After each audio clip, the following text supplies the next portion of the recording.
Alhamdulillah Rabbil Alameen. Salatu wassalamu ala rasulihil ameen wa ala alihi wa sahbihi ajma'in. In uridu lil islaha mustata'tu wa ma tawfiqi illa billah alayhi tawakkaltu wa ilayhi unib. Rabbi shrah li sadri wa yassir li amri wa hlul 'uqdatan min lisani yafqahu qawli. A'udhu billahi minash shaitanir rajim. Bismillahir rahmanir rahim. ألم تر كيف ضرب الله مثلا كلمة طيبة كشجرة طيبة وأصلها ثابت وفرعها في السماء تؤتي أكلها كل حين بإذن ربها ويضرب الله الأمثال للناس لعلهم يتذكرون صدق الله العظيم. அன்புக்கும் கண்ணியத்துக்கும் உரிய சகோதரர்களே சகோதரிகளே, அஸ்ஸலாமு அலைக்கும் வரஹ்மத்துல்லாஹி வபரகாத்துஹ். இறைவனுடைய மிகப்பெரிய அருளால் இந்த புனிதமான ரமலான் மாதத்தின் கடைசி பகுதியில் அன்னலம் பெருமானார் ஸல்லல்லாஹு அலைஹி வஸல்லம் நமக்கு வாக்களித்திருக்கின்ற ஒரு கால் சந்திக்கக்கூடிய வாய்ப்பிருக்கின்ற ஒற்றைப்பட இரவுகளிலே நாம் அமர்ந்து கொண்டிருக்கிறோம். இறைவனுடைய திருப்தியை நாடி அவனுடைய ஒரே ஓப்பை பெற்றுக்கொள்ள வேண்டும் என்ற எண்ணத்தோடு இருக்கின்ற இந்த அவையை அல்லாஹ் சுப்ஹானஹு தஆலா பர்க்கத் செய்வானாக. அத்தோடு அந்த இறைவனுடைய திருப்தியை நாடி நாம் செய்யக்கூடிய அத்தனை அமல்களுக்கும் இறைவன் அதுக்கு தோதான சவாபை வழங்கி அருள் புரிவானாக என்று கூட துவா செய்கிறேன். ஒரு முஃமினை பொறுத்தவரை அவருக்கு கிடைக்கக்கூடிய மிகப்பெரிய பாக்கியம் ஒரு ரம்ஜானை சந்திக்கக்கூடிய வாய்ப்பு தான். அதிலும் குறிப்பாக அதோடைய கடைசி நாட்கள் என்று சொன்னால் மிக முக்கியமான நாட்கள். ஆனால் நம் சமுதாயம் இப்போது எப்படி இருக்கு என்று கேட்டால், முதல் நாட்களிலே இந்த ரம்ஜானில் இருக்கக்கூடிய அந்த முதல் நாட்களிலே மிகவும் ஆர்வமாக இருப்பார்கள்.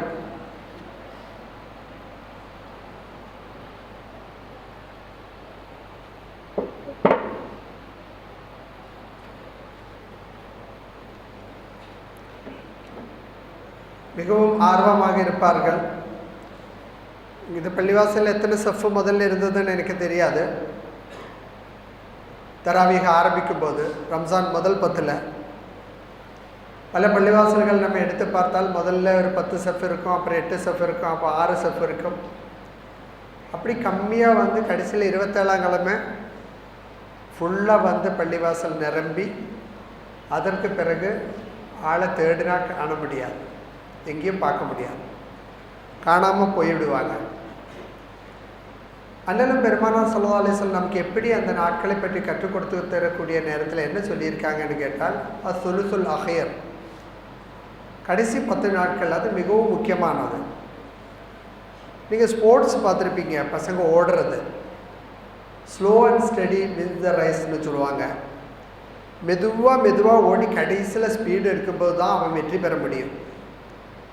யார் முதல்லையே ஸ்பீடில் ஓடுறாங்களோ கடைசியில் என்ன ஆகும், கடைசியில் அவனுக்கு அந்த ஃபினிஷிங் பாயிண்ட் எத்துறதுக்குள்ளே அவனுடைய எனர்ஜி எல்லாம் முடிஞ்சிடும், ஓரமாக ஒதுங்கிடுவான்.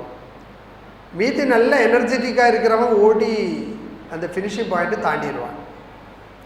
ரம்ஜானில் அந்த ஃபினிஷிங் பாயிண்டில் நாம் நிற்கிறோம், அந்த கடைசி அந்த ஃபினிஷிங் பாயிண்டில் நிற்கிறோம். இப்போ பரிசு வாங்கக்கூடிய இடம் யௌமுல் ஜாயிஸா, உங்களுக்கெல்லாம் அந்த உங்களுக்கு பரிசு வழங்கக்கூடிய அந்த நாள் வந்து கொண்டிருக்கிறது. அந்த கடைசி தருவத்தில் எத்தும்போது நாம் எப்படி இருக்கிறோம்? போன வருஷம் இங்கே வந்ததுக்கு பிறகு இந்த வருஷம் மறுபடியும் இந்த ரம்ஜான் கடைசி 10ல் வரும்போது கரும்பு கடையிலே அந்த சுச்சுவேஷனே மாறிடுச்சு. கஜா மஜான்னு பூரா எல்லாம் மார்க்கெட்டு, பர்ச்சேசிங், ஷாப்பிங் அந்த மாதிரி இருக்கிறாங்க. கடைசி 10 அந்த மாதிரி விஷயங்களில் நம்ம ஆளுங்க ஈடுபடுத்திகிட்டு இருக்கிறாங்க. ஏதோ கொஞ்சம் யங்ஸ்டர்ஸ், இப்போ இங்கே இருக்கிறது 90% இளைஞர்கள் தான். அவர்கள் மட்டும் இந்த கடைசி 10ஐ சரிவர நாங்கள் பயன்படுத்த வேண்டும், வாழ்க்கையில் அமல்படுத்த வேண்டும் என்ற எண்ணத்தோடு வந்து கொண்டு இருக்கிறார்கள். லேடிஸு பூரா வீதியாக சுற்றிட்டு இருக்கிறாங்க. என்ன நம்ம சமுதாயத்துக்கு நேர்ந்ததுன்னு கேட்டால், இதோட முக்கியத்துவம் உணராமல் போயிருக்கிறோம். அதாவது வந்து இந்த இப்போது ஒரு அத்லெட்டு நீங்கள் எடுத்து பாருங்கள், ஒரு ஸ்போர்ட்ஸ் ஸ்டார், இப்போ பிடி உஷா எடுத்துக்கோங்க, இல்லைன்னா அதே மாதிரி இருக்கக்கூடிய மைக் டைசன், பென் ஜான்சன் சொன்ன மாதிரி எந்த ஒரு ஸ்போர்ட்ஸ் ஸ்டாரை எடுத்து பார்த்தா அவங்க ஒரு இலக்கை வச்சுருப்பாங்க. ஏற்கனவே ஒருத்தன் ஒரு போட்டி போட்டு 3 மினிட்டில் ஒரு ரெக்கார்ட் பிரேக் பண்ணியிருப்பான். இவனுடைய இலக்கு என்னான்னு கேட்டால் அந்த 3 மினிட்டும் ஆகக்கூடாது, 2 மினிட் 59 செகண்டில் இவன் முடிச்சிடணும். 2 மினிட் 59 செகண்ட்ஸில் இவனுக்கு முடித்தா தான் இவன் ரெக்கார்ட் பிரேக் பண்ண முடியும், இல்லைன்னா முடியாது. அந்த அடிப்படையில் ஒரு 2 மினிட்டு 59 செகண்டில் இது முடிக்கிறதுக்கு இவன் எத்தனை வருஷம் ஒர்க் பண்ணுறான் தெரியுமா? சின்ன பையனாக இருக்கும்போது ஸ்போர்ட்ஸ் ஸ்கூலில் போகிறான். அந்த டைமில் இருந்து அவன் பயங்கரமாக உழைக்கிறான். ஓயாமல் உழைச்சி எந்த அளவுக்கு பயங்கரமாக உழைச்சி தன்னுடைய உடம்பை அதுக்கு பாகப்படுத்தி அதுக்கான எத்தனையோ கஷ்டங்களையும் நஷ்டங்களையும் துயரங்களையும் அத்தனையும் தாங்கி கடைசியில் அந்த 3வது மினிட்டு 2 மினிட்டு முடிஞ்சு 50வது செகண்ட் வரக்கூடிய நேரத்தில் தன்னுடைய கவனம் எங்கேயாச்சும் போனால் என்ன ஆகும்? அவ்வளோதான், போயிடுச்சு. எத்தனை வருஷத்தோட உழைப்பு வீணாகி போயிடுது? 15 வருஷம் தன்னுடைய உழைப்பு பூரா ஒரு சில செகண்டுகள் தங்களுடைய கவனம் போனதுனால வீணாக போயிடுது. இதே போன்று உங்கள் வாழ்க்கையில் 83 வருஷம் நீங்கள் இபாதத் செஞ்சால் கிடைக்கக்கூடிய ஒரு மிகப்பெரிய ஒரு அதிர்ஷ்டத்தை அல்லாஹ் சுப்ஹானஹு வ தஆலா உள்ள ஒதுக்கி வச்சிருக்கிறான். அது எங்கேன்னு உங்களுக்கு கண்டுபிடிக்க முடியாது. 83 லட்சம் கிடைக்கும்னா நம்ம 10 நாள் பூரா விடியும் நைட்டும் தூங்காமல் இருப்போம், பிரச்சனை இல்லை. என்ன தியாகத்துக்கும் நம்ம தயாராகும் பணம் கிடைக்கும்னு சொன்னால். ஆனால் 83 வருஷம் நீங்கள் அது வாழ்ந்தால் உங்களுக்கு கிடைக்கக்கூடிய ஹைரும் மின் அல்ஃபி ஷஹர், அதை விட பெரிய ஒரு அருக்குடை அல்லாஹ் சுப்ஹானஹு வ தஆலா தர்றதுக்கு தயாராக இருந்து வாங்குவதற்கு தயாரானு கேட்கக்கூடிய நேரத்தில் வீதி வீதியாக ஊராக சுற்றிட்டு இருக்காங்களே நம்ம ஆளுங்க. என்ன நம்பிக்கை நமக்கு திருமறையில் உண்டோ, என்ன நம்பிக்கை இஸ்லாமிய கோட்பாடுகளில் நம்ம நம்பிக்கை என்ன ஆகிட்டு இருக்குது? அல்லாஹ் நம்மை பாதுகாப்பானாக. இத்தகூ ஃபித்னத்தன் லா துஸீபன்ன அல்லதீன ஸலமூ மின்கும் ஹாஸா. இறைவனை இப்படி முற்றிலும் மறந்து ஒரு சமூகம் போன போது தான் இறைவனுடைய ஏதாவது ஒரு தண்டனை, மாபெரும் தண்டனை கண்டிப்பாக வரும். கோவையில் அந்த வகுப்பு கலவரம் நடந்தபோது, குண்டுவெடிப்பு நடந்ததற்கு பிறகு ஏற்பட்ட திண்டாட்டம் எந்த அளவுக்கு நம்ம ஆளுக பாதிக்கப்பட்டுருச்சு, எந்த அளவுக்கு எவ்வளோ பெரிய கஷ்டங்களையும் துயரங்களையும் நாம் பார்க்க வேண்டி வந்துருச்சு. நம்ம எல்லாம் மறந்துட்டு இல்லை, ஒரு 10 வருஷம் 12 வருஷம் தான் ஆயிடுச்சு. அல்லாஹ் சுப்ஹானஹு வ தஆலா அப்படிப்பட்ட சோதனைகளில் இருந்தெல்லாம் இன்றைக்கி வந்து நமக்கு ஒரு இஸ்ஸத் இருக்குது, நமக்கு அல்லாஹ்வோட பிஸ்னஸ் வியாபாரம் எல்லாத்துலேயும் நல்ல செழிப்பெல்லாம் வந்துட்டு இருக்குது. ஆனால் அந்த நேரத்தில் இறைவனை மறந்து கொண்டு போனால் அதோட விளைவு என்னாகும் என்று நம்மால் நினைத்து பார்க்க முடியாது, சொல்லவும் முடியாது. இறைவன் நம்மை பாதுகாப்பானாக என்று சொல்ல ஆசைப்படுகிறேன். இரண்டாவது ஒரு விஷயம் என்னன்னு கேட்டால், இன்னமல் அஅமாலு பில் ஹவாத்திம், அப்படி ஒரு ஹதீஸ் உண்டு. இன்னமல் அஅமாலு பின் நியாத்னு கேள்விப்பட்டிருப்பீங்க. எல்லாம் உங்களுடைய அமல்களை எப்படின்னு கேட்டால் உங்களோட நெய்யத்தின் அடிப்படையில் தான். எண்ணம் எப்படியோ அந்த எண்ணத்தின் அடிப்படையில் தான் உங்களோட செயல் வந்து அமையும். அதே போன்ற ஒரு ஹதீஸ், எந்த ஒரு வேலையும் அது வந்து செழிப்பாகிறது, ஒழுங்காகிறது, வெற்றி அடைவது எப்படின்னு கேட்டால் அதோடைய ஃபினிஷிங் எப்படி, ஹவாத்திம், அதோடைய ஹத்தம்னு சொல்லுவோம் இல்லை, உருது இல்லை சொல்லும் போது ஹத்தம் கர்னான்னு சொல்லுவோம் இல்லை, அந்த கடைசியில் குர்ஆன் ஹத்தம் இருக்கிறதுன்னு சொல்லுவோம். அந்த ஹவாத்திம், அந்த கடைசி அந்த இறுதி கட்டம் அதில் எப்படி இருக்கு? ஒருத்தர்கிட்ட ஒரு பில்டிங் கட்ட கொடுத்தீங்க, நீங்கள் பிளான் எல்லாம் கொடுத்தாச்சு, அவர் சூப்பராக கட்டினார், இன்றைக்கி சொன்ன மாதிரியே கரெக்டாக கட்டி எல்லாம் கொடுத்துட்டாரு. இப்போ கடைசியில் என்ன ஆகுதுன்னு கேட்டால் பெயிண்டரை விட்டுருச்சு. கடைசியில் ஒரு பெயிண்டர், கடைசியில் அந்த வேலை தானே நடக்கும். ஆமாம், அந்த பெயிண்டர் பாரு அதை வந்து வேலையை கந்தர்வலம் ஆக்கிடுச்சு. அவள் ஒழுங்காக பண்ணவே இல்லை, ஒரு மாதிரி ஆக்கிடுச்சு. எல்லாம் வந்து வீடு பார்த்தா ஏன்டா இப்படி பண்ணீங்க, நல்ல சூப்பராக தானே கட்டியிருக்கீங்க, ஆனால் கடைசியில் போய் இது இப்படி பண்ணிட்டீங்களே. இந்த ஃபினிஷிங் டச்சுன்னு சொல்லி ஒன்று உண்டோ, கடைசியில் வேண்டிய வேலை. அந்த வேலையில் தான் எந்த ஒரு வீட்டு வேலையில் அதிகமாக காசு இறங்குறது அந்த ஃபினிஷிங் வேலையில் தான். அதில் நாம் கவனிக்கலைன்னு சொன்னால் அதுவரை கட்டி எழுத்தது பூரா ஒன்றுமில்லாமல் ஆயிரும்.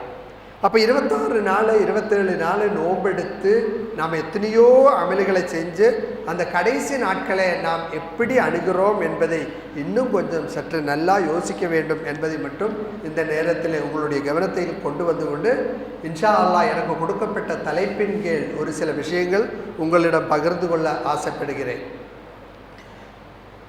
அல்லாஹ் சுப்ஹானஹு வ தஆலா மனிதனை இந்த உலகத்தில் அனுப்பினதற்கு பிறகு ஒரு கொள்கையோடு வாழ வேண்டும் மனிதன் என்று அல்லாஹ் சுப்ஹானஹு வ தஆலா நமக்கு கட்டளை அளித்திருக்கிறார். ஏன் என்று கேட்டால் மனிதனுக்கு கொடுத்த ஆற்றல்கள், அவனுக்கு கொடுத்த திறமைகள், அவனுக்கு கொடுத்த வல்லமைகள் அது வேறு யாருக்குமே கொடுக்கல. எந்த ஒரு உயிரினமும் இன்னைக்கு மனுஷன் எந்த அளவுக்கு பெரிய விஷயங்களை அவன் தன் கையுள்ள ஒதுக்கி வச்சிருக்கிறான் பாருங்கள். இப்போ நீங்கள் உட்கார்ந்த இடத்துல இருந்து உங்கள் பக்கத்தில் இருக்கிற ஃப்ரெண்டு தெரியாமையே அமெரிக்காவிலையோ ரஷ்யாவிலையோ இல்லைன்னா ஆஸ்திரேலியாவிலையோ கேன்பராவிலையோ இருக்க ஒருத்தர்கிட்ட உங்களுக்கு மெசேஜ் கைமாற முடியும், மெசேஜ் கொடுக்க முடியும், பேசிகிட்டு இருக்க முடியும், மெசேஜ் கொடுத்து வாங்கிட்டு இருக்க முடியும். யாருக்கும் தெரியாது. உலகத்தில் ஏதோ ஒரு கோணில் இருக்கக்கூடிய ஒருத்தர்கிட்ட ஃப்ராக்ஷன் ஆஃப் செகண்ட் உங்களுக்கு உங்களுடைய விஷயங்களை பகிர்ந்து கொள்ள முடியும். அந்தளவுக்கு விஞ்ஞான நுட்பங்களும் அதே போன்ற விஷயங்களும் எல்லாம் பயங்கரமான ஒரு இம்ப்ரூவ்மெண்ட் கண்டிப்பாக மனுஷன் கொண்டு வந்திருக்கிறாங்க. ஆனால் மிருகங்கள் எப்படின்னு கேட்டால் அவங்களால இப்போவும் பழைய மாதிரி தான், அதுக்கு மேலே அவங்களுக்கு ஒன்றும் வர முடியாது. இப்போ நாம் ஒரு சிக்கன் என்னென்ன பேரில் சாப்பிட்றோம் இல்லையா? ஒரு சிக்கன் சிக்கன் 65, பின்ன என்ன சில்லி சிக்கன், அந்த மாதிரி ஒரு 100 பேரில். எங்கள் ஊரில் எல்லாம் அந்த சிக்கனோட ஒவ்வொரு பேர் கேட்டால் குரானோட சூரத்தோட பேர் மாதிரி இருக்குது. அல்ஃபாஹம் அந்த மாதிரி எல்லாம் பேர். இதெல்லாம் கேட்டது என்ன சூரத்தோட பேர் போட்ட மாதிரி இருக்குன்னு தெரியும் நினைப்பாங்க. அந்த அளவுக்கு எத்தனையோ பேரில் ஒரே பொருளை நம்ம பேர் விதவிதமாக போட்டு நாம் சாப்பிட்டுட்ருக்குறோம். நம்மளுடைய ருசிக்கும் ரசனைக்கும் தகுந்த மாதிரி நம்ம அந்த விஷயத்தை மாற்றிட்டு இருக்கிறோம். ஆனால் அதே நேரத்தில் நீங்கள் ஒன்று யோசிச்சு பாருங்கள், இந்த மிருகங்கள், உயிரினங்கள், மிருகங்கள் தானே சொல்லுவாங்க, ஆனிமல்ஸ், அவங்க எப்படி சாப்பிட்றாங்க? முதல்ல அந்த புல் அந்த இது எப்படி சாப்பிட்டாங்களோ அதே மாதிரி தான் சாப்பிடுது. புளி கிடைக்கிறதுக்குண்டோ மிளகாய் கிடைக்கிறதுக்குண்டோ இல்லையா? இந்த புல் கிடைக்கிற மாதிரி புளியும் மிளகாவும் கிடைக்குமா இல்லையா? கண்டிப்பாக கிடைக்கத்தான் செய்யும். ஆனால் அந்த புளியும் மிளகாயும் அந்த புல்லும் சேர்த்து ஒரு ஃபாஸ்ட் ஃபுட் இதுவரை ஏதாவது ஒரு மாடு ஆடு யாராவது யோசனை பண்ணிட்டுண்டா?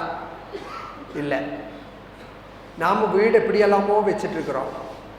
பறவைகள் எப்படி வீடு வைக்கிறாங்க? அந்த கூடு வைக்கிறது அந்த பழைய அதே ஸ்ட்ராட்டஜி தான். புதுசாக ரெக்ஸிங் கிடைக்கிது, பிளாஸ்டிக் கிடைக்கிது, ட்ரெயின் கிடைக்கிது, லெதர் கிடைக்கிது, ஃபார்ம் கிடைக்கிது, ஸ்பாஞ்சு கிடைக்கிது, எல்லாம் நிறைய கிடைக்கிது. இல்லை அங்கே எல்லாம் கொண்டு போய் ஒரு நல்ல சூப்பராக ஒரு வீடு கட்ட வேண்டியது தானே? கட்ட மாட்டாங்க. அதுக்கான அறிவை அவங்களுக்கு கொடுக்கல. ஆனால் நாம் எங்கே போயிட்டோம்? எங்கேயோ போயிடுச்சு. ஸ்பேஸில் வீடு வைக்க போகிறோம், கடலுக்கடியில் வீடு வைக்க போகிறோம், எங்கெல்லாமோ வைக்க போகிறோம். இந்த அளவுக்கு வலக்கத கர்ரம்னா பனி ஆதம் ஃபி அஹ்ஸனி தக்வீம், அழகாக உங்களை படைத்திருக்கிறார். நல்ல மிகப்பெரிய அந்தஸ்து உங்களுக்கு அல்லாஹ் சுப்ஹானஹு வ தஆலா தந்தரில் இருக்கின்றார். இதெல்லாம் கிடைத்ததுக்கு பிறகும் உங்களுக்கும் இந்த உயிரினங்களுக்கும் எந்த வித்தியாசமும் இல்லாமல் வாழறதுன்னா அது எப்படி? நீங்கள் ஒரு கோட்பாடோடு வாழ வேண்டும், ஒரு நம்பிக்கையோடு வாழ வேண்டும், ஒரு சட்டத்தை பேணி வாழ வேண்டும். அப்படி வாழும்போது தான் அவன் மனிதன்.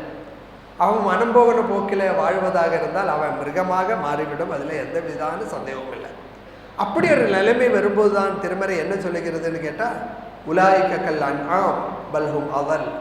ஆமாம், மனிதன் அப்படி மாறிவிடுவான் மிருகங்களை போன்று, அதை விட மோசமாக கீழ்த்தரமாக போகக்கூடிய நிலைமை கண்டிப்பாக மனிதனுக்கு ஏற்படத்தான் செய்யும். ஆனால் மனுஷன் இப்படி வாழ வேணும்னு சொன்னால் அவனுக்கு ஒரு கொள்கை வேணும். அந்த கொள்கை என்னன்னு சொன்னால் அது இறைவன் தான் உன்னை படைத்தது, அந்த இறைவன் தான் எப்படி நீ வாழ வேண்டும் என்று சொல்லக்கூடிய தகுதியும் அந்த இறைவனுக்கு தான் உண்டு. அந்த இறைவன் சொன்ன அந்த கோட்பாடின் அடிப்படையிலே நாம் வாழுவது, அந்த கோட்பாடுனா என்ன? அதுதான் நாம் நம்மளுடைய அடிப்படை கொள்கை என்று சொல்லக்கூடிய அஷ்ஹது அல்லா இலாஹ இல்லல்லாஹ் வ அஷ்ஹது அன்ன முஹம்மது ரசூலுல்லாஹ் என்ற கலிமத்து தௌஹீத். அதோட விளக்கம் தான் சூரா இப்ராஹிமில் நான் உங்கள் முன்னால் ஓதி வைத்த அந்த வசனம். அதாவது அலம் தர கைஃப லரபல்லாஹு மஸலன் கலிமத்துன் தொய்யிபத்தன் கஷஜரத்துன் தொய்யிபா வஸ்லுஹா சாபியத்துன் வ ஃபரஹா ஃபிஸ் ஸமா. இறைவனுடைய அந்த வசனத்தின் உபமானம் எப்படி என்று கேட்டால், ஒரு பெரிய ஒரு மரத்தை போன்ற அந்த மரத்தின் வேர்கள் வந்து மண்ணு அடியில் நிறையா தூரம் ஆழமாக போயிருக்குது. இலைகள், அதோடைய இதெல்லாம் பிரான்ச்சஸ், அதோடைய கிளைகள் எல்லாம் எப்படி நிற்குதுன்னா வானம் பூரா நிரம்பி நிற்குது. அழகான ஒரு மரம்.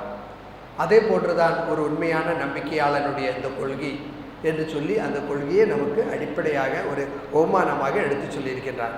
இஸ்லாத்தில் இந்த கொள்கை எதில் இருக்குது? நாம் வந்து இஸ்லாத்தில் 5 அப்புறம் 6 11 காரியங்கள் படிச்சுட்ருக்கிறோம். 5 காரியங்கள் செய்ய வேண்டிய காரியங்கள், 6 காரியங்கள் நம்பிக்கை வைக்க வேண்டிய காரியங்கள்.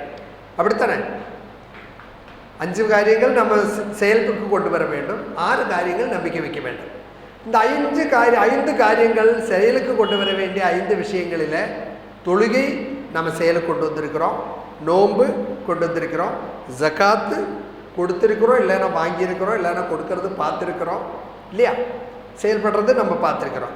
ஹஜ்ஜு செஞ்சுருக்கிறோம், இல்லைன்னா செஞ்சவங்களை பார்த்துருக்குறோம், செய்கிறத பார்த்துருக்குறோம். கலிமா என்னாச்சு? கலிமா செயல்பட வேண்டியதா இல்லை நம்பிக்கை கொள்ள வேண்டியதா?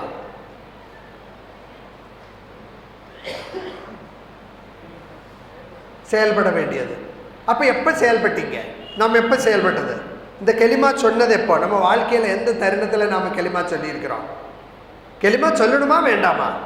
ஒரு முஸ்லீம் இஸ்லாத்துக்கு வர வேண்டும் என்றால் அவன் 2 கலிமாவை முழங்கி அதோட மொழியாக்கத்தோடு முழங்கணும்.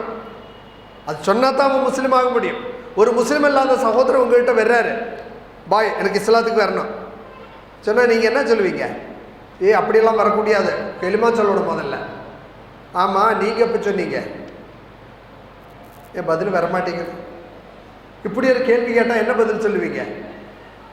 எங்களுக்கெல்லாம் சொல்ல வேண்டிய அவசியம் இல்லைப்பா, நாங்கள்லாம் அம்மாவோட வகுத்துலேருந்தே கலிமா சொல்லிட்டாங்க வந்திருக்கிறது. அப்படியோ? கலிமா எங்கே போயிடுச்சு பாய்? தொலைவை கண்டுபிடிக்க வேண்டியதாக இருக்குது. சொல்லிட்டு இல்லை, ஆனால் சொல்லிகிட்டே இருக்கிறோம். நீங்கள் அத்தஹியாத்தில் சொல்லலீங்களா? அத்தஹியாத்துல் முபாரகாத்து ஸலவாத்து தய்யிபாத்து லில்லாஹ்னு சொல்லி அஷ்ஹது அல்லா இலாஹ இல்லல்லாஹ் அஷ்ஹது அன்ன முஹம்மது ரசூலுல்லாஹ் சொல்லிடுச்சு. உஸூக்கு பிறகு துஆ செய்கிறாங்க, அஷ்ஹது அல்லா இலாஹ இல்லல்லாஹ் வஹ்தஹு லா ஷரீக லஹு அஷ்ஹது அன்ன முஹம்மதன் அப்துஹு வ ரசூலுஹு. அஸானில் சொல்கிறீங்க, நீங்கள் இன்னும் கலிமா சொல்லாமல் இருக்கிறது இல்லை. ஆனால் இஸ்லாத்துக்கு வருவதற்கு எப்போ சொன்னீங்கன்னு தான் என்னுடைய அடிப்படை கேள்வி. அந்த கேள்விக்கு ஒரு நபரும் பதில் சொல்ல மாட்டேங்குது. சில இடங்களில் போய் இந்த மாதிரி பயானில் திருப்பி கேட்டால் அவங்க என்ன சொல்கிறாங்க தெரியும்? சரி அஜர்த்தை இப்போ சொல்லிக் கொடுங்க, நாங்கள் எப்போ சொல்கிறேன்னு சொல்கிறாங்க. நீங்கள் அந்தளவுக்கு சொல்ல மாட்டாங்கன்னு எனக்கு தெரியும்.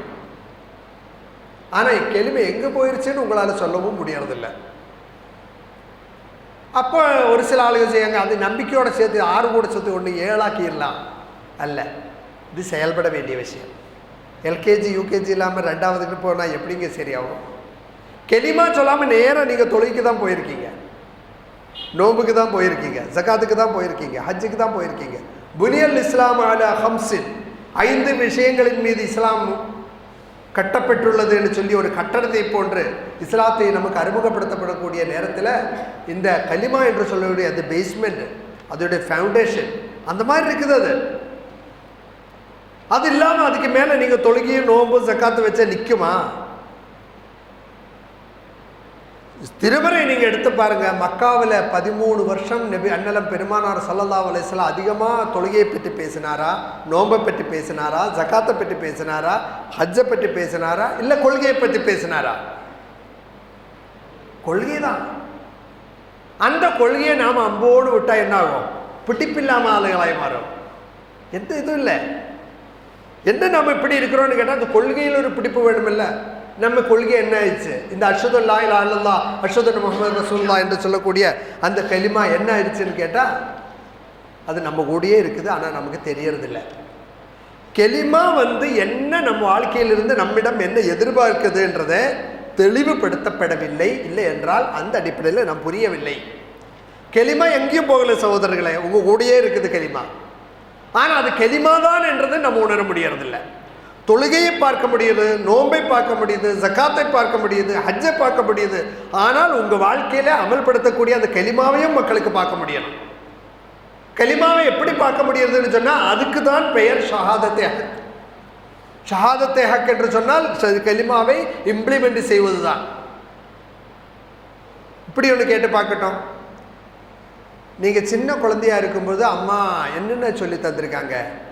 ஒன்று கடிக்கும்போது டே உட்காந்து ஒன்று கிடையடா, சிறுநீரை கொடுக்கும்போது உட்காந்து போடணும், வலது கையில் சாப்பிடணும், பிஸ்மி சொல்லி சாப்பிடணும்.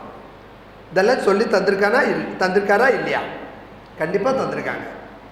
தும்மினா அல்ஹம்துலில்லாஹ்னு சொல்லணும்.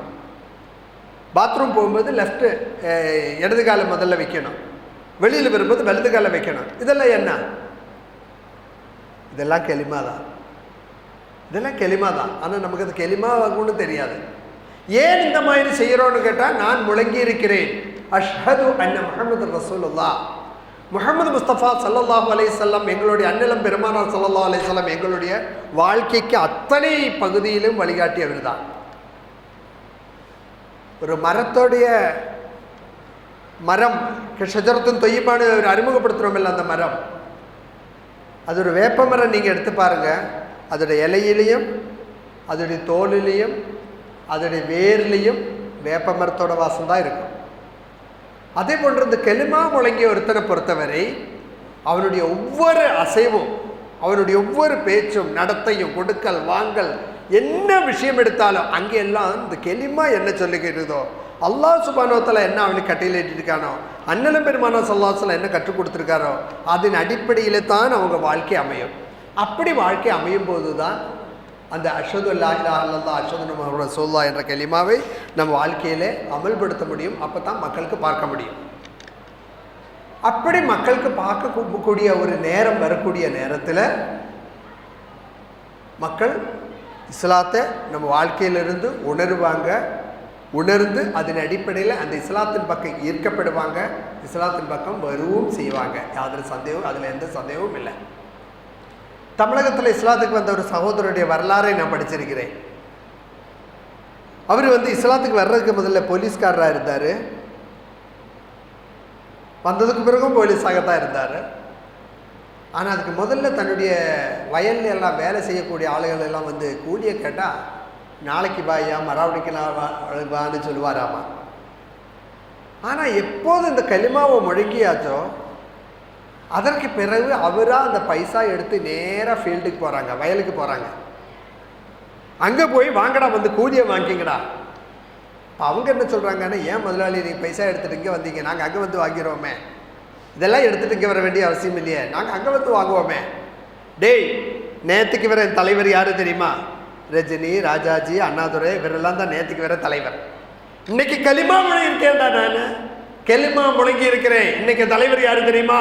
அன்னலம் பெருமானார் ஸல்லல்லாஹு அலைஹி வஸல்லம். அந்த நபிகள் நாயகம் என்ன கற்றுக் கொடுத்துருக்கு தெரியுமா? இந்த வேர்வை வற்றுவதற்கு முதல்ல கூலியை கொடுக்க வேண்டும். ஒரு பைசா கையில் வைக்க முடியாது. புடி கலிமா பார்க்க முடியுதாப்பா?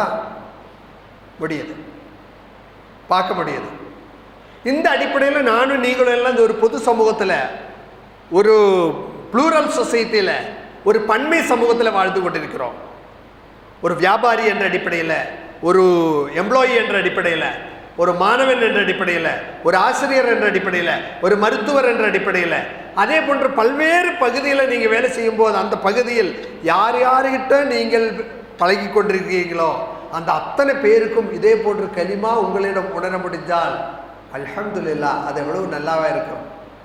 ஒருத்தர்கிட்ட நீங்கள் போய் லஞ்சம் கொடுக்குறீங்க, ஒரு ஆஃபீஸர், ஒரு தாளாளர், இல்லைன்னா ஒரு பொருளாளர், ஏதோ ஒரு போஸ்டில் இருக்கிறவன், அவங்ககிட்ட போய் லஞ்சம் கொடுத்தா தான் காரியம் நடக்கும். நீங்கள் போய் லஞ்சம் கொடுக்குறீங்க. அவர் என்ன சொல்கிறாரு? நான் லஞ்சம் வாங்கிறதில்ல. ஏன் சார் வாங்கிறதில்லைன்னு அவர் சொல்கிறதில்ல. ஆனால் அவர் என்ன சொல்கிறாரு? நான் வாங்காமல் இருக்கிறதுக்கு காரணம் எங்கள் நபிகள் நாயகர் லஞ்சம் கொடுக்கறதும் வாங்கிறதும் தடுத்திருக்கிறார், அதெல்லாம் நான் வாங்கிறதில்ல. இந்த பத்ர யுத்தம் நடந்தது சம்மந்தமாக வரலாறுக்கு வந்திருக்குன்னு நான் எதிர்பார்க்குறேன். அவ்வளவு பகமையும் அவங்களுக்கு எதிரான அயமனமான எதிர்ப்பும் அவ்வளோ பெரிய தண்டனைக்கும் எல்லாம் அவங்க ஆளாக்குவதற்கு என்னதான் அவங்க செஞ்சாங்க? அந்த முஸ்லீம்கள் என்ன அவ்வளோ பெரிய குற்றம் செஞ்சாங்க? வமா நகமு மின்ஹும் இல்லா அய்யுமினு பில்லாஹில் அஸீஸுல் ஹமீத். அந்த அசீஸும் ஹமீதுமான அந்த இறைவன் மீது நாங்கள் நம்பிக்கை வைத்தோம் என்பதை தவிர வேற எந்த தப்பும் நாங்கள் செஞ்சிட்டில்லை. அது மட்டும்தான் நாங்கள் செஞ்சுருக்கிறோம். இன்னைக்கு இங்கே முஸ்லீம் சமூகத்தின் மீது பயங்கரமான காழ்ப்புணர்ச்சி உருவாக்கி கொண்டே இருக்குது. மாட்டுக்கறி சாப்பிட்டவன ஆட்டுக்கறி சாப்பிட்டவன மாட்டுக்கறி சாப்பிட்டவன்னு சொல்லி அடித்து கொள்கிறாங்க. அப்புறம் 6 மாதம் முடிச்சு அதை போய் ஃபாரன்சிக் லேபில் போய் மறுபடியும் ஆட்டுக்கறியை மாட்டுக்கறின்னு ரிசல்ட் வருது. இப்போ 2 நாள் முன்னாடி என்னாச்சுன்னு கேட்டால் மாட்டு சாணியை சாப்பிட வச்சுருக்காங்க. படிச்சிங்கல்ல, மாத்தியம் இருக்கிறதுனால எங்களுக்கு தெரியும், உங்களுக்கு இந்த விஷயம் வந்துருச்சோ இல்லையோன்னு எனக்கு தெரியாது.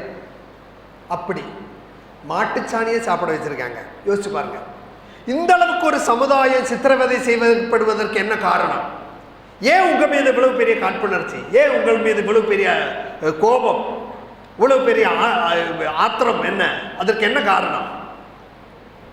அந்த மக்காவில் முஷ்ரிக்குகளுக்கு முஸ்லீம்கள் மீது உண்டான அதே காரணம் தானா?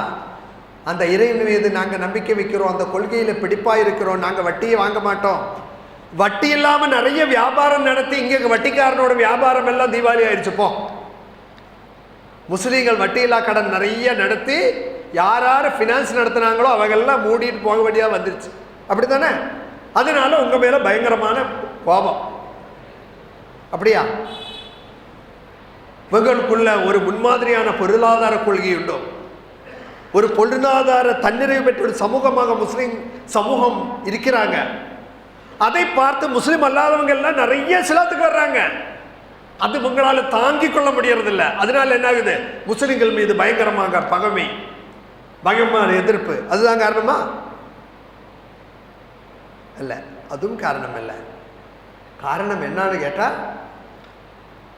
முஸ்லீம்கள் மீது இன்னைக்கு இஸ்லாத்து இல்லாதான் நம்ம மீது இருக்கக்கூடிய அந்த பிரச்சனைகளுக்கெல்லாம் அடிப்படை காரணம். இஸ்லாம் இருந்த நாளில் வரவேற்பு கொடுத்தாங்க. இந்த ஊரில் நீ இருக்கணும். நம்மெல்லாம் அத்தா அம்மா எல்லாம் அரபி நாட்டிலேருந்து வந்தது கிடையாது, எல்லாம் இங்கேயே பிறந்தது தான். முதல்ல இஸ்லாத்தை அறிமுகப்படுத்துறதுக்கு ஒரு சில ஆளுக வந்தாங்க. அந்த வந்த ஆளுகள்கிட்ட இந்த ஊர்க்காரர் என்ன சொன்னாங்க தெரியுமா? கேரளாவில் மாலிக் தீனாரம் 12 பேர் சுஹாபத்தும் வந்தாங்க. இந்தியாவில் முதல் பள்ளிவாசலே எங்கே இருக்குதுன்னு கேட்டால் கேரளாவில் தான் இருக்குது, கொடுங்கல்லூரில். அங்கே வந்த ஆளுகள்கிட்ட என்ன சொன்னாங்கன்னு கேட்டால், உங்களை மாதிரி மாமனிதர்கள், சாதாரண மக்கள் இல்லை, நீங்கள் சிறந்த மனிதர்கள், நீங்கள் எங்கள் ஊர் விட்டு போகக்கூடாது, எங்கள் ஊர்லேயே கல்யாணம் பண்ணி கொடுத்தன நடத்தி இங்கேயே இருங்க, எங்கள் சகோதரிமாரை உங்களுக்கு திருமணம் பண்ணி கொடுக்குறேன். இந்து பிராமணர் நாயர்னு சொல்லக்கூடிய ஆட்கள்லேருந்து அந்த மாதிரி பெரிய பெரிய ஆட்கள், சேரமான் பெருமாள் என்று சொல்லக்கூடிய ஒரு மன்னரும் கூட இஸ்லாத்தை தழுவுவதற்காக போனேன். நான் இப்போ சமீபத்தில் சலாலா போன போது அந்த கபரை போய் பார்க்கறதுக்காக நான் அங்கே போயிருந்தேன். எதுக்கு தெரியுமா? அந்த கபரை பார்க்கறதுனால எந்த புண்ணியமும் இல்லை. ஆனால் அண்ணலம் பெருமானார் ஸல்லல்லாஹு அலைஹி வஸல்லம் அவர்களை பற்றி கேள்விப்பட்டு கேரளாவில் இருந்த ஒரு மன்னர் மதினா வரை போயிருக்கிறார். மதினாவில் போய் அண்ணலம் பெருமானார் ஸல்லல்லாஹு அலைஹி வஸல்லம் அவர்களை சந்தித்து கலிமாவை முழங்கி இப்ராஹிம் தாஜுத்தீன் என்ற பெயரையும் வைத்து அங்கிருந்து திரும்பி வரக்கூடிய நேரத்தில் சலாலாவில் மௌத்தாயி அங்கே தான் கபரடக்கம் செய்யப்பட்டுள்ளது. அங்கே போய் பார்க்கும்போது உண்மையில் அவர் வந்துட்டும் கேரளாவில் வந்திருந்தால் கேரளாவோட நிலைமையே மாறி இருக்கும். அல்ஹம்துலில்லாஹ், பயங்கரமான மாற்றம் ஏற்பட்டிருக்கு. நான் சொல்லுவது விஷயம் என்னான்னு கேட்டால், இஸ்லாம் அந்த ஊரில் வரும்போது அந்த ஊரில் மன்னர்களும் அந்த ஊரில் நாட்டு மக்களும் எல்லாம் வரவேற்பு கொடுத்தாங்க. இன்றைக்கி ஜாவோ பாகிஸ்தான் நஹிதோ கபிரிஸ்தான்னு சொல்கிறாங்க இல்லையா? போயா பாகிஸ்தானுக்கு போ, சும்மா என்ன கேட்டாலும் உடனே பாகிஸ்தான் போ, பாகிஸ்தான் போ, அப்படி தானே சொல்கிறாங்க. ஏன் அப்படி சொல்கிறாங்கன்னு கேட்டால், ஒரு காலத்தில் நீங்கள் இங்கே இருக்கணும்னு சொன்னாங்க, உங்களுக்கு வேண்டிய எல்லா வசதியும் வாய்ப்பையும் செஞ்சு கொடுத்தாங்க. பள்ளிவாசல் கட்டுறதுக்கு எத்தனை ஆயிரக்கணக்கான வருஷம்தான். நாடு ஆட்சி நடத்துறதுக்கே உங்களுக்கு வாய்ப்பு கொடுக்கலையா? முகலாய மன்னர்கள் எத்தனை வருஷம் நடத்துனாங்க? ஆயிரக்கணக்கான வருஷங்கள் உங்களுக்கு ஆட்சி கூட இங்கே கொடுத்தாங்க. இன்றைக்கி உங்களுக்கு கொள்கை பிடிப்பில்லாமல் ஆயிடுச்சு. நீங்கள் வீட்டுக்கு முன்னாடி அப்படியே இதெல்லாம் க்ளீன் பண்ணுறீங்க, என்ன இந்த புல் அது இதெல்லாம் வந்திருக்குது, கொஞ்சம் அதெல்லாம் வெட்டக்கூடிய நேரத்தில் வெட்டி அதெல்லாம் மாற்றக்கூடிய நேரத்தில் நல்ல சில நாற்று நிற்குது, மாங்காவோடது, இல்லைன்னா செம்பகத்தோடது, இல்லைன்னா நல்ல பலாப்பழத்தோடது, நல்ல செடி ஏதாவது 2-3 இருந்தால் என்ன பண்ணுவீங்க? அதையும் சேர்த்து வேஸ்ட் பண்ணிடுவீங்களோ? இல்லை, எல்லா வேஸ்ட்டையும் பண்ணும்போது இது நல்லது, இங்கே இருக்கணும், இது வேணும், இதுலேருந்து நல்ல பழம் கிடைக்கும், இதுலேருந்து நல்ல பூ கிடைக்கும், இதுலேருந்து நல்ல நிழல் கிடைக்கும், நல்ல நிழல் இருக்கக்கூடிய நல்ல ஒரு மரமாக இது வளரும். இது கண்டிப்பாக இருக்கணும். இன்னைக்கு இருக்கிற நரேந்திர மோடியை விட பெருசு யாரு? இப்னு துஹ்னா. ஹசரத் அபூபக்கர் ரலியல்லாஹு அன்ஹு ஹிஜ்ரத் போறாரு. போகிற நேரத்தில் அவர்கிட்ட என்ன சொன்னார்? உங்களை மாதிரி ஒருத்தர் வெளியே போகவும் கூடாது, வெளியேற்றப்படவும் கூடாது, நில்லுங்க. அவர் சொன்னார், நான் குர்ஆன் ஓதுவேன், நான் தொழுகுவேன், என்னோட கொள்கையில் நான் பிடிப்பாக இருப்பேன், உனக்கு தகுந்த மாதிரி அட்ஜஸ்ட்மெண்ட்லாம் என்கிட்ட கிடையாது, எதானாலும் பரவாயில்ல சரி, ஆனால் குர்ஆன் மட்டும் கொஞ்சம் வெளியே சத்தமாக ஓதாதப்பா, ஆளுகள்லாம் வந்து இஸ்லாத்துக்கு மறுபடியும் வந்துடுவாங்க, அதுதான் எனக்கு பயம். அந்த மாதிரி எந்த காம்ப்ரமைஸும் கிடையாது, நான் இப்படி தான் இருப்பேன், என்னமோ தொலை உட்கார், எங்கள் ஊர்லேருந்து போக வேண்டாம். எதிரிகள் அப்படி இஸ்லாத்தை வரவேற்கக்கூடிய ஒரு காலம் இருந்தது. என்னான்னு கேட்டால், அன்றைக்கி தொழுகை நோன்பு சக்காத்தில் மட்டுமல்ல இஸ்லாம் இருந்தது. அன்றைக்கி இஸ்லாம் கொள்கையிலையும் இருந்தாங்க, தங்களுடைய நம்பிக்கையில் என்ன இஸ்லாம் இருக்குதோ தங்களுடைய வாழ்க்கையிலையும் இருந்தாங்க, அமல்லையும் இருந்தாங்க, செயலில் இருந்துச்சு.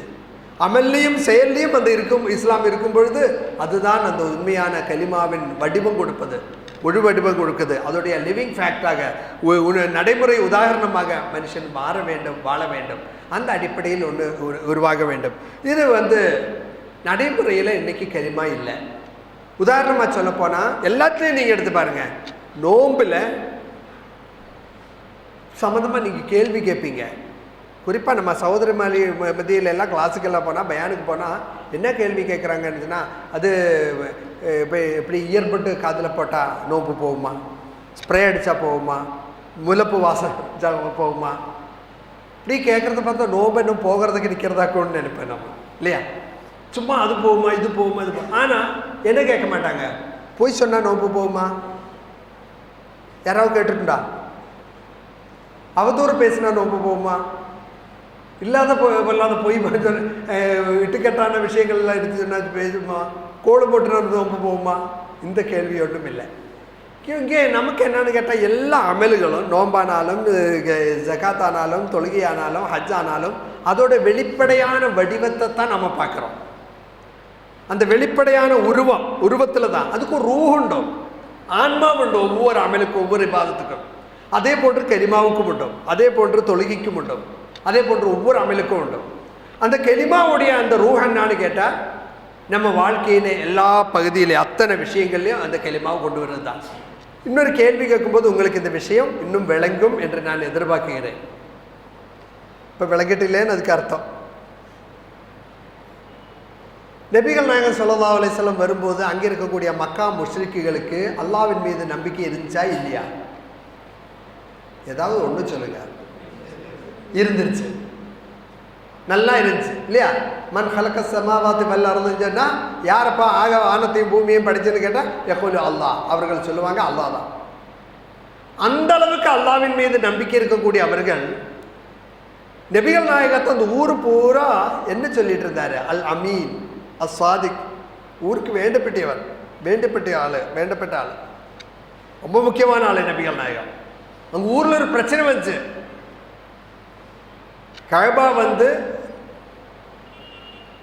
கஅபாவில் கட்டுமானப்படி நடக்கும்போது அந்த கல்லை அங்கே வைக்கணும், யார் வைக்கணும்னு சண்டை மூண்டுருச்சு. அதுக்கு நாளை காலையில் யார் முதல்ல வர்றாரோ அவர் சொல்கிறத கேட்டு முடிவெடுக்கலாம். அடுத்த காலையில் யார் வந்தார்? அன்றைக்கி நபிகள் நாயகம் ஆயிட்டில்ல, முகமது பின் அப்துல்லா தான். நபிகள் நாயகம் எந்த அளவுக்கு அந்த மக்கள் மத்தியில் எவ்வளோ பெரிய செல்வாக்கு பெற்றுன்றதுக்காக ஒரு எடுத்துக்காட்ட சொல்கிறேன் நான். ஹாதல் அமீன் கதுர் அலீனா பிமா கல்லா பைனனா. அமீன் வருகிறார், அல்ல அமீன் வருகிறார். கதர் அலீனா, நாங்கள் திருப்தி அடைந்து விட்டோம், திருப்திப்பட்டு விட்டோம். பிமா கல்லா பை, நீங்கள் என்ன முடிவெடுத்தாலும் சரி, என்ன முடிவு நீங்கள் எடுத்தாலும் எங்களுக்கு பிரச்சனை இல்லை, என்ன முடிவெடுத்தாலும் நாங்கள் ஏற்றுக்கொள்வதற்கு தயாராக இருக்கிறோம், வாருங்கள். அப்படி நம்பிக்கையோடு கண்ணியத்தோடு கூப்பிடப்பட்ட ஒரு நபிகள் நாயகம் சஃபாகுல்ல ஏறி கேட்குறாரு, பின்னாடி இருந்த ஒரு சங்கம் உங்களை தாக்கிறதுக்கு வரும்னு சொன்னால் நீங்கள் நம்புவீங்களா? அல் அமீனாச்சே, சாதிக்காச்சே, நீங்கள் பொய் சொல்லாத ஆளாச்சே, ஏன் முகமது இந்த மாதிரி கேட்குறீங்க? ஆனால் நீங்கள் சொல்லுங்க லா இலாஹ இல்லல்லாஹ். உடனடியாக என்ன சொன்னார்? தப்பல்லக்கியா முகமது அலிஹாதா ஜமாயத்தனா, இதுக்கேயா எங்களையெல்லாம் கூப்பிட்டேன், எல்லாத்தையும் கூப்பிட்டுற கூட்டம் சேர்த்துறது இதுக்கா, இந்த மாதிரி சொல்கிறதுக்கா? நாசமாக போகட்டும். அல்லாஹ்வின் மீது அவ்வளவு நம்பிக்கை இருந்த அவர்கள் லா இலாஹ இல்லல்லாஹ்னு சொன்ன உடனே கோபம் கொந்தளிச்சு வர்றதுக்கு என்ன காரணம் சொல்லுங்க? அல்லாஹ்வின் மீது நம்பிக்கை இருந்துச்சு. அங்கே இருக்கக்கூடிய லாத்தா உஸ்ஸா உபுலு மனாத்தான்னு சொல்றதெல்லாம் கடவுள் கிடையாதுன்னு அவங்களுக்கு தெரியும். கடல்ல போய் வெள்ளம் பயங்கரமான பிரச்சனையாக இதாயிருச்சுன்னு கேட்டா உடனடியாக தஅவல்லாஹு முஹ்லிஸீன லஹுத்தீன், அவர்கள் அல்லாஹ்வை தான் கூப்பிடுவாங்க. அவ்வளோ அந்த மாதிரி மோசமான ஆளுகள் ஒன்றும் இல்லை, அவங்களுக்கு அல்லாஹ்வின் மீது தான் நம்பிக்கை உண்டோ. இங்க லா இலாஹ இல்லல்லாஹ்னு சொன்ன உடனே இந்த மாதிரி கோபம் கொந்தளிக்கிறதுக்கு என்ன காரணம்? நமக்கு இன்னும் புரியாத ஒரு காரியமா இருக்குது. இந்த நேரத்தில் நான் இன்னொரு தகவலை கூட சேர்த்து சொன்னால் நல்லா இருக்கும்னு எதிர்பார்க்குறேன். இந்த ஜமாஅத் இஸ்லாமின்னு சொல்லிற அமைப்புண்டല്ലോ, தெரியுமா? தெரிஞ்சாலும் சரி தெரியலாலும் சரி ஒன்றும் உண்டு. அந்த அமைப்பை தடை பண்ணாங்க. எதுக்குன்னு தெரியுமா? பாபரி மஸ்ஜித் இடித்ததுக்கு. அவங்கள அடித்தாங்க, தெரியுமா உங்களுக்கு? தெரியும். தடை செஞ்ச உடனே இவங்க என்ன பண்ணாங்கன்னு கேட்டால் சுப்ரீம் கோர்ட்டில் கேஸுக்கு போனாங்க. எங்களை எப்படி தடை செய்யலாம்னு சொல்லி கேஸுக்கு போனாங்க. சுப்ரீம் கோர்ட் என்ன பண்ணுச்சுன்னு கேட்டால் ஒரு ட்ரிபியூனலை வச்சாங்க. இந்த ஜமாஅத் இஸ்லாமியை அக்கு வேற ஆணி வேற படிச்சு பிடிக்குது, இவனை தடை செஞ்சு தான் ஆகணும். அத்தனை முஸ்லீம் அமைப்பு இருக்கும்போது இவனை மட்டும் ஏன் தடை செய்யணும்னு இவங்கிட்ட ஏதோ கோளாறு உண்டும். அது என்ன ஏதுன்னு புரியணும்னு சொல்லி ஒரு ட்ரிபியூனலை விட்டாங்க. அந்த ட்ரிபியூனல் ஜமாஅத்தோட எல்லா அந்த அமைப்பு நிர்ணய சட்டம், அவருடைய புத்தகங்கள், அடிப்படை இலக்கியங்கள் எல்லாத்தையும் எடுத்தாங்க. பிரித்து பிரித்து படித்து பார்த்துட்டு கடைசியில் அவர் என்ன சொன்னார் தெரியுமா? இந்தியாவில் எந்த ஒரு முஸ்லீம் அமைப்பும் சொல்லாத ஒரு விளக்கத்தை அஷ்ஹது அல்லா இலாஹ இல்லல்லாஹ் அஷ்ஹது அன்ன முஹம்மது ரசூலுல்லாஹ் என்று சொல்லக்கூடிய கலிமத்து தௌஹீதுக்கு இவங்க கொடுக்குறாங்க ஒரு விளக்கம். அது பயங்கரமான விளக்கம். அந்த விளக்கம் இந்தியாவுக்கு மிகப்பெரிய அபகடம், பெரிய ஆபத்து. இப்போ கேட்குறாங்க, என்னதான் அப்படி ஒரு விளக்கம் கொடுக்குறாங்க? எப்போதும் எதிரிகளுக்கு தான் காரியம் முதல்ல புரியும்.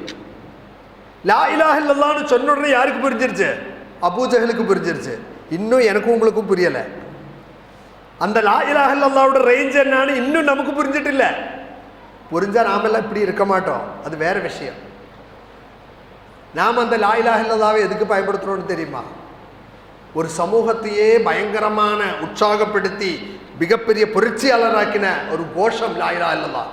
அந்த லா இலாஹ இல்லல்லாஹ்வை நாம குழந்தை உறங்கலைன்னா லா இலாஹ இல்லல்லாஹ் தட்டி எழுப்ப வேண்டிய ஒரு கோஷத்தை தூங்குவதற்கு பயன்படுத்தக்கூடிய ஒரே ஒரு சமுதாயம் நாம தான். சந்தேகம் உண்டா? இல்லை, நாம தான்.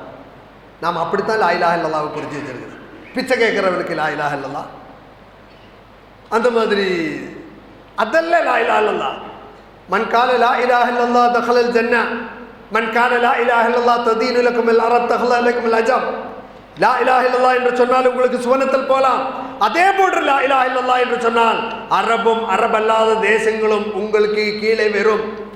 அவர்கள் மீது உங்களுக்குள் டோமினேஷன் கிடைக்கும், மேல்கை கிடைக்கும். கண்டிப்பா சந்தேகம் இல்லை. லா இலாஹ இல்லல்லாஹ்னு சொல்லுங்க, உலகமே உங்க பின்னாடி வரும். வந்துருச்சா இல்லையா? அப்ப லா இலாஹ இல்லல்லாஹ்வுடைய அர்த்தம் என்ன?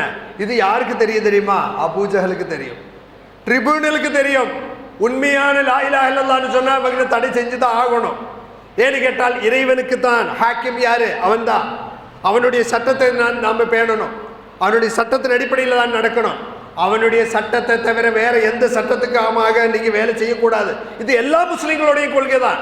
ஆனா எல்லா முஸ்லீம்களும் அதை அங்கீகரிக்கல, இவங்க மட்டும் அங்கீகரிச்சிருக்கிறாங்க. ஆதலால் இவங்களை இருக்கக்கூடாது. அதுதான் இன்ன ஸலாத்தி வ நுஸுகி வ மஹ்யாய வ மமாத்தி லில்லாஹி ரப்பில் ஆலமீன் லா ஷரீக லஹு வ பிதாலிக உமிர்து வ அனா அவ்வலில் முஸ்லிமீன். இது நாம கையை கட்டிட்டு இந்த கோஷத்தை, இந்த டிக்ளரேஷன் என்ன சொல்றது, அந்த நாம அந்த இது சொல்றோம் அல்லாஹ் முன்னாடி. இந்த ஸலாத்தி நிச்சயமாக என்னுடைய வாழ்க்கை, என்னுடைய தியாகம், என்னுடைய மவுத்து, என்னுடைய எல்லா அர்ப்பணிப்பு எல்லாமே, என்ன தியாகம் செய்யறதானாலும், வாழ்க்கை கொடுக்கறதானாலும், மௌத்தானாலும் எல்லாம் இறைவா உன்னை தவிர வேற யாருக்கும் கிடையாது.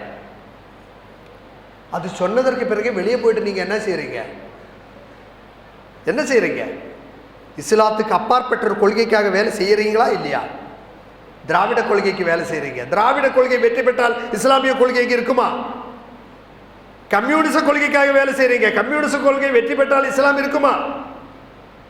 சோசியலிசமும் செக்யூலரிசமும் அதே போன்று இருக்கக்கூடிய பல்வேறு கொள்கைகள், அந்த கொள்கைக்கும் இஸ்லாத்துக்கும் சம்பந்தம் இல்லை. ஆனால் ஒரே நேரத்தில் அல்லாவுக்காக இந்த தீனுக்காக நாங்கள் நிற்கிறோன்னு சொல்லி நீங்க இறைவன் முன்னாடி உறுதிப்பாடு எடுத்ததற்கு பிறகு வெளியே போய் இன்னொரு கொள்கைக்காக வேலை செய்யக்கூடிய நேரத்தில் இந்த பித்தலாட்டம், ரெட்டமுகம், ஷர்ருன்னாஸ், மக்களில் மிக மோசமான ஆளுகள் யாரு தெரியுமா? ரெண்டு முகம் இருக்கிற ஆளுங்க. இங்கே ஒரு முகம், அங்கே ஒரு முகம் இல்ல. ஒரு முஸ்லிமுக்கு அது முடியாது.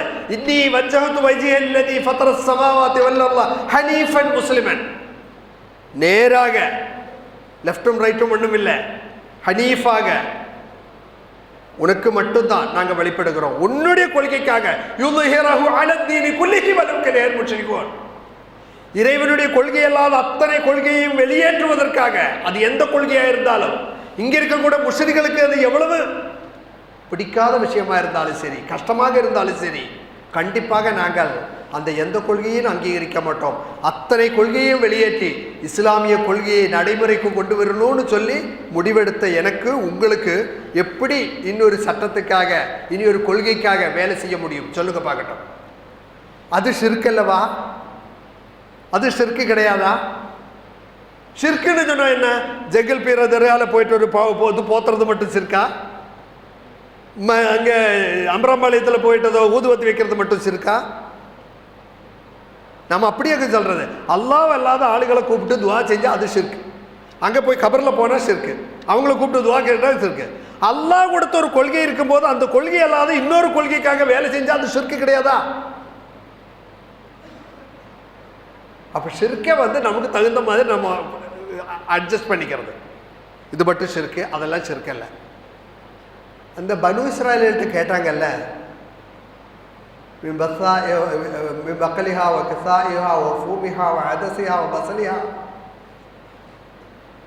அவங்களுக்கு கொடுத்தாங்க, மண்ணு செல்வா கொடுத்தாங்க. கொடுத்த உடனே அவங்க என்ன கேட்டியா? சுவனத்தில் கொடுக்கக்கூடிய உணவுப் பொருட்கள் அது கிடைச்சப்ப அவங்க என்ன சொன்னாங்க? ஏன் மூசா இதெல்லாம் சாப்பிட்டு வெறுத்து போயிடுச்சுப்பா. அந்த வெண்டைக்காய் என்ன, வெங்காயம், கீரை, கக்கிரி, வெள்ளரி சொன்ன மாதிரி அதெல்லாம் கொண்டு வாயா. உடனே மூசா அலைஹிஸ்ஸலாம் என்ன கேட்டார்? யோ, சொவனத்தில் கொடுக்கக்கூடிய இதை விட நல்ல பொருள் ஒன்று கிடையாதுப்பா.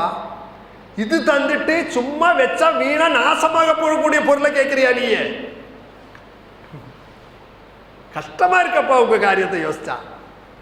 ஒரு மனுஷன் எப்படி வாழணும், எப்படி மௌத்தாகிற வரை அவனுடைய வாழ்க்கையின் அத்தனை பிரச்சனைகளை, அத்தனை பகுதியில் இருக்கக்கூடிய அத்தனை பிரச்சனைகளை அவன் எப்படி தீர்வு காணணும், தெளிவான கண்ணோட்டத்தோடு கூட ஒரு கொள்கை உன் கையில் இருக்கக்கூடிய நேரத்தில் மனுஷனால உருவாக்கக்கூடிய கொள்கைக்காக வேலை செய்யறீங்களே, அந்த பனு இஸ்ராயலுக்கு நமக்கு என்ன வித்தியாசம்? யோசிச்சு பாருங்க. ஏதோ வித்தியாசம் உண்டோ? இது ஷிர்க் அல்லவா? இது நீங்க ஷிர்க்குன்னு ஒத்துக்கொண்டாலும் சரி, இல்லைனாலும் சரி, ஷிர்க்கு தான். அல்லாவுடைய தீனை தவிர இன்னொரு தீனுக்காக, அல்லாவுடைய கொள்கையை தவிர இன்னொரு கொள்கைக்காக நம்ம வேலை செய்யறதா இருந்தா ஷிர்க்கு தான். வச்சுக்கணும், ஓட்டு போட்டுக்கணும், மிச்சம் விட்டுக்கணும், அவ்வளோதான். ஒரு அரசாங்கம், ஒரு அரசியல் கட்சி அதெல்லாம் இருக்கும்போது அங்கே இருக்கும். ஆனால் என்னுடைய ஹயாத்து மௌத்து எல்லாம் யாருக்குன்னு கேட்டால், அது ஏதோ ஒரு தலைவர் போயிடுச்சுன்னா தீ குளிக்கிறதுக்கு. ஏயா தீ குளிக்கிற? அவர் தோத்துருச்சுன்னு இப்போ தீ குளிக்கிறான். அப்போ உனக்கு மௌத்து யாருக்கு? இந்த தலைவருக்கா? கொள்கை எங்கே போகுதுன்னு தெரியுதில்ல, பிடித்தமிட்டு போகுதில்ல, நம்ம கையிலிருந்து போயிட்டு இருக்குது. இந்த அடிப்படையில் நின்று நம்ம அந்த கலிமாவை அமலுக்கு கொண்டு வருவது தான், அதோடைய அமலுக்கு கொண்டு வருவதற்கு தான் கலிமா. அதை அமலுக்கு கொண்டு வருவதை நாம் ஷஹாதத்தை ஹக்கு இல்லைன்னா தாவத்துன்றதெல்லாம் சொல்கிறது இந்த கலிமாவை அமலுக்கு கொண்டு வருதான். இப்போ இந்த கலிமாவை ரெண்டு அடிப்படையில் நம்ம சொன்னோம். ஒன்று அல்லாஹ்வுடைய சட்டத்திட்டங்கள் தான் இந்த லா இலாஹ இல்லல்லாஹ் முஹம்மது ரசூலுல்லாஹ் என்றது. அது அபூஜஹலுக்கு தெரியும். லா இலாஹ இல்லல்லாஹ்னு முஹம்மது சொன்னால் அதுக்கு அர்த்தம் என்னன்னு கேட்டால் அல்லாஹ்வை இலாஹாக்கணும். இலாஹாக்கியால் என்ன, இலாஹனால என்ன பிரச்சனை? பின்ன எல்லா விஷயம், அப்புறம் எல்லா விஷயம் அல்லாஹ் சொல்கிற மாதிரி தெரியணும். இப்போ வந்து வியாபாரம் நம்ம இஷ்டத்துக்கு நடத்திடலாம், வட்டி அங்கே இருக்குது. அல்லாஹ்வை இலாஹாக்குனா அல்லாஹ் சொன்ன மாதிரி தான் வியாபாரம் நடத்த முடியும். ட்ரெஸ்ஸு வந்து நம்ம இஷ்டத்துக்கு போட்டுக்கலாம், ட்ரெஸ் இல்லாமல் கூட காபா தவாஃப் பண்ணிட்டு இருந்தாங்க. ஆனால் அல்லாஹ்வை இலாஹாக்குனா எப்படி ட்ரெஸ் போடணும் எப்படி போடணும்னு அல்லாஹ் சொல்லும். கல்யாணம் வந்து இஷ்டத்துக்கு நடத்திட்டு இருந்துச்சு, கல்யாணமே இல்லாமல் வாழ்ந்துட்டு இருந்தாங்க. அல்லாஹ்வை இலாஹாக்குனா கடைசியில் என்ன ஆகும், இவ்வளவுதான் கல்யாணம் பண்ணணும், இப்படி தான் கல்யாணம் பண்ணணும்னு சட்டம் வரும். இப்படி வாழ்வின் எல்லா பகுதியிலையும் அல்லாஹ் வந்து உங்களுக்கு சட்டத்தை சொல்ல ஆரம்பிச்சிருவான். இப்போ இருக்கிற அல்லாஹ் எப்படின்னு கேட்டால் அந்த கோவிலுக்குள்ளே சும்மா உட்காருவான், அங்கே போய் கொஞ்சம் பழமும் ஊதுவத்தையும் கொடுத்தா சும்மா ஜாலியாக உட்காந்துருவான். அதுதான் இப்போ கஅபாக்குள்ளே இருக்கிற அல்லாஹ். முகமது கொண்டு வர்ற அல்லாஹ் எப்படின்னு கேட்டால் நம்ம வாழ்க்கையில் எல்லா பக்கம் சுற்றி சுற்றி வந்துட்டே இருக்கும். இப்போ நான் சொல்கிறதுக்கு என்னன்னு ஒரு அடிப்படை இன்னொரு கேள்வி கேட்கட்டா, அந்த அடிப்படையில் ஒரு அல்லாஹ் இப்போ நம்ம கூட உண்டோ? பள்ளிவாசலில் தொழுகிறீங்க, வெளியில் போனால் வட்டியில் விஷயத்தில் நீங்கள் எப்படி இருக்கீங்க? வட்டி சம்பந்தமான எந்த இடபாடும் எங்கிட்ட இல்லைன்னு எத்தனை பேருக்கு சொல்ல முடியும்? எத்தனை பேருக்கு நமக்கு தன்னம்பிக்கையோடு சொல்ல முடியும்? நம்ம ஒவ்வொருத்தரோட பைக்கும் பாதி வட்டியில் தான். ஏன்னா டிவிஎஸ் 50 பத்தாதா? போதாது, பெரிய பைக்கு வாங்கணும், பெரிய கார் வாங்கணும், பெரிய வீடு கட்டணும். அல்ஹாக்குமு தகாசுர், மக்கள் மத்தியில் பெருமை நடிக்கணும், பெருமை காமிச்சுக்கணும். அதுக்கு என்ன பண்ணணும்? வட்டி வாங்கணும்.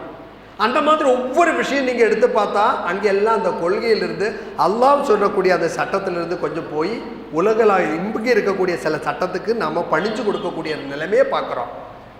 இது லா இலாஹ இல்லல்லாஹ்னு சொன்னால் இது அப்படி இருக்கக்கூடாது. இது அந்த கொள்கை சம்பந்தமான விஷயம். இனி அதோட ப்ராக்டிக்கலான விஷயத்துக்கு வருகிறேன். அது என்னன்னு கேட்டால் மக்களுக்கு வந்து லா இலாஹ இல்லல்லாஹ் நம்ம வாழ்க்கையிலிருந்து பார்க்கவும் உணரவும் முடியணும்.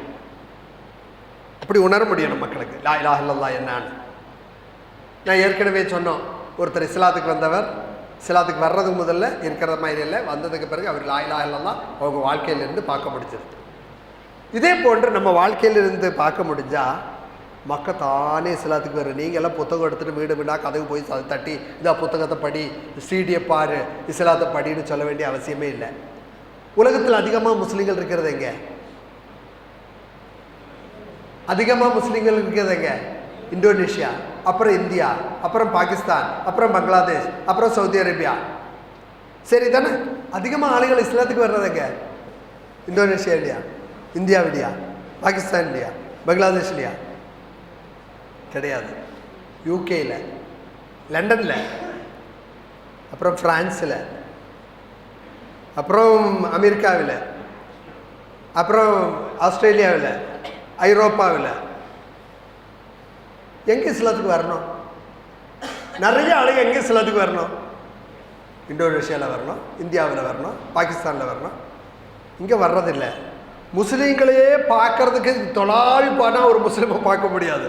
அந்த மாதிரி ஊரில் மக்கள் கூட்டம் கூட்டமாக இஸ்லாத்துக்கு வந்துட்டு இருக்கு. என்ன காரணம்? இந்த பஸ்ஸில் படியில் நிற்பாங்க, பார்த்துருப்பீங்கல்ல ஆளுங்க. அவன் என்ன பண்ணுவான்? உள்ள ஒருத்தனை ஏறவும் விட மாட்டான், அவன் ஏறவும் மாட்டான். இன்னைக்கு நாம் அந்த ரோலில் தான் இருக்கிறோம். நாம இஸ்லாத்துக்கு உதுகுலு ஃபிஸ்ஸில்மி காஃபா, முழுக்க முழுக்க இஸ்லாத்துக்கு வர்றதுக்கு நாங்கள் தயாராக இல்லை. எங்களை பார்த்து இன்னொருத்தர் இஸ்லாத்துக்கு வர வேண்டிய அவசியமும் இல்லை. இப்படி இருக்குது. அப்போ இஸ்லாம் என்று சொல்லக்கூடிய அந்த கொள்கையை வந்து நடைமுறை வாழ்க்கை மூலமாக அவங்க காமிக்கும்போது அங்கே இருக்கிற ஆட்கள் ரொம்ப சிறுபான்மையினராக இருந்தால் கூட அவங்க வாழ்க்கையில் அந்த இஸ்லாம் அவங்க வாழ்க்கையில் அது தென்படும்போது மக்கள் வந்து ஈர்க்கப்படுறாங்க. நிறைய பேர் இஸ்லாத்துக்கு வந்துட்டுருக்காங்க. இன்றைக்கி நாம் இவ்வளவெல்லாம் இஸ்லாமிய பிரச்சாரத்தை பண்ணுறோம். ஒவ்வொரு அமைப்புகளும் போட்டி போட்டு பண்ணுறாங்க இன்றைக்கி இஸ்லாமிய பிரச்சாரம். அதெல்லாம் பண்ணி அவங்க கேட்டால் அந்த இஸ்லாம் எங்கேன்னு கேட்டால் காமிச்சு கொடுக்கறதுக்கு நம்மகிட்ட இல்லை. சும்மா நான் ஒரு கேள்வி கேட்குறேன். உங்கள் நபர் ஒரு முஸ்லீம் அல்லாத சகோதரர் உங்கள்கிட்ட வந்து வர்றாரு. வந்து அவர் என்ன சொல்கிறாரு? பாய், எனக்கு இஸ்லாத்தை பற்றி படிக்கணும் பாய். உடனே நீங்கள் என்ன பண்ணுவீங்க? சும்மா சொல்லுங்க பார்க்கட்டும். உடனே நாசர் பாயை கூப்பிடும், இல்லைன்னா வேறு பாயை கூப்பிடும், அக்பர் பாயை கூப்பிடும், சேது இப்ராஹிம் பாய், யாரோ ஒருத்தரை கூப்பிடுவீங்க. பாய், ஒருத்தர் இஸ்லாத்தை பற்றி படிக்கணும்னு சொல்கிறாங்க பாய். சரி, இது இஸ்லாம் கொடுறா, அந்த சீடு எடுத்து கொடு, இந்த இதை எடுத்து கொடு, அந்த புத்தகம் எடுத்து கொடு. உண்மையில் என்ன வேணும்? ஒருத்தர் இஸ்லாத்தை பற்றி படிக்கணும்னு சொல்லி வந்தா அந்த ஆளுகிட்ட என்ன சொல்லணும் தெரியுமா? யோ, இங்க பாரியா, இங்க பாரு. எங்க? சட்டையிலையா? என்ன பாரு, என்ன பார்த்து படி. என்ன பார்த்து இஸ்லாத்தை படிச்சுக்க. நீ ஏன் புத்தகத்தை தொலைவை போற? போடுமா? அந்த மாதிரி சொல்றதுக்கு துணிச்சல் உண்டோ? அவன் நம்மளை பார்த்து இஸ்லாம் படித்தா என்ன ஆகும்? இஸ்லாம் எல்லா விஷயம் படிக்கும். இஸ்லாம் படிக்கிறதுக்கு பின்ன அப்புறம் வேற போடும். அப்படி தானே? இதுக்கு பேர் அஷ்ஹது. இதுக்கு பேர் அஷ்ஹது. அப்படி தானே? நான் சான்று பகிர்கிறேன், நான் சாட்சியம் சொல்லுகிறேன். இஸ்லாம் என்னன்றதுக்கு நான் சாட்சியம், நான் சான்று விட்னஸ், நான் சான்று பகிர்கிறேன். அஷ்ஹது எப்படி இருக்குதுப்பா? இங்கே நின்று அந்த மக்கள் மத்தியில் நீங்கள் வாழும்போது உங்களுக்கு இதில் இந்த மக்கள் அனுபவிக்கிறது என்னன்னு தெரியுமா? அது உங்களுடைய பழக்க வழக்கங்கள் தான், உங்களுடைய நேச்சர், கேரக்டர்னு நம்ம சொல்லுவோம் இல்லை, நற்பண்புகள், பண்பு நலன்கள், அதெல்லாம் தான் மக்கள் அனுபவிக்கிறாங்க. நீங்கள் தொழுகையாளியோ இல்லையோ மக்களுக்கு தெரியாது. நீங்கள் நோம்பாளியாக இருக்கலாம், ஜக்காத்து கொடுக்குற ஆளாக இருக்கலாம், மக்கள் அது தெரியறதில்ல. ஆனால் நீங்கள் நல்ல பழக்கம் இருக்கிற ஆளாக இருந்தால் அது மக்களுக்கு கரெக்டாக அணுக முடியும், ஃபீல் பண்ண முடியும்.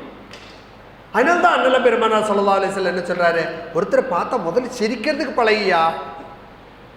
உனக்கு காசு கொடுக்க முடியலைனாலும் பரவாயில்ல, பஸ்துல் வஜ், ஒரு சிரிக்கக்கூடிய ஒரு முகம், ஒரு புன்முறுவல் உன்னால் முடியாதா? அதுலேயும் உனக்கு சதக்கா உண்டு, அதாவது கொடு.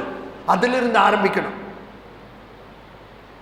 இந்த நோன்பு, ஜக்காத்து, ஹஜ்ஜு, இந்த எல்லா விஷயமும் கரெக்டாக கொண்டு வர்றது என்னன்னு கேட்டால் நம்மளுடைய அந்த நட்பண்புகளுக்கு தான் கொண்டு வருகிறது. நோன்பு நான் கொண்டு வரேன், நோன்பு மட்டும் எடுக்கிறேன், வேறு விஷயங்கள் எல்லாம் விடுங்க. இந்த நோன்பு டைமில் ஒருத்தர் நம்மகிட்ட கோபிச்சுட்டு வந்தால் நம்ம என்ன சொல்லணும்? நான் நோம்பாளின்னு சொல்லணும். இப்போ நியூ ஜென்ரேஷன் பசங்க என்ன சொல்கிறாங்க தெரியுமா? 6:52 முடியட்டுண்டா வச்சுட்டோம்,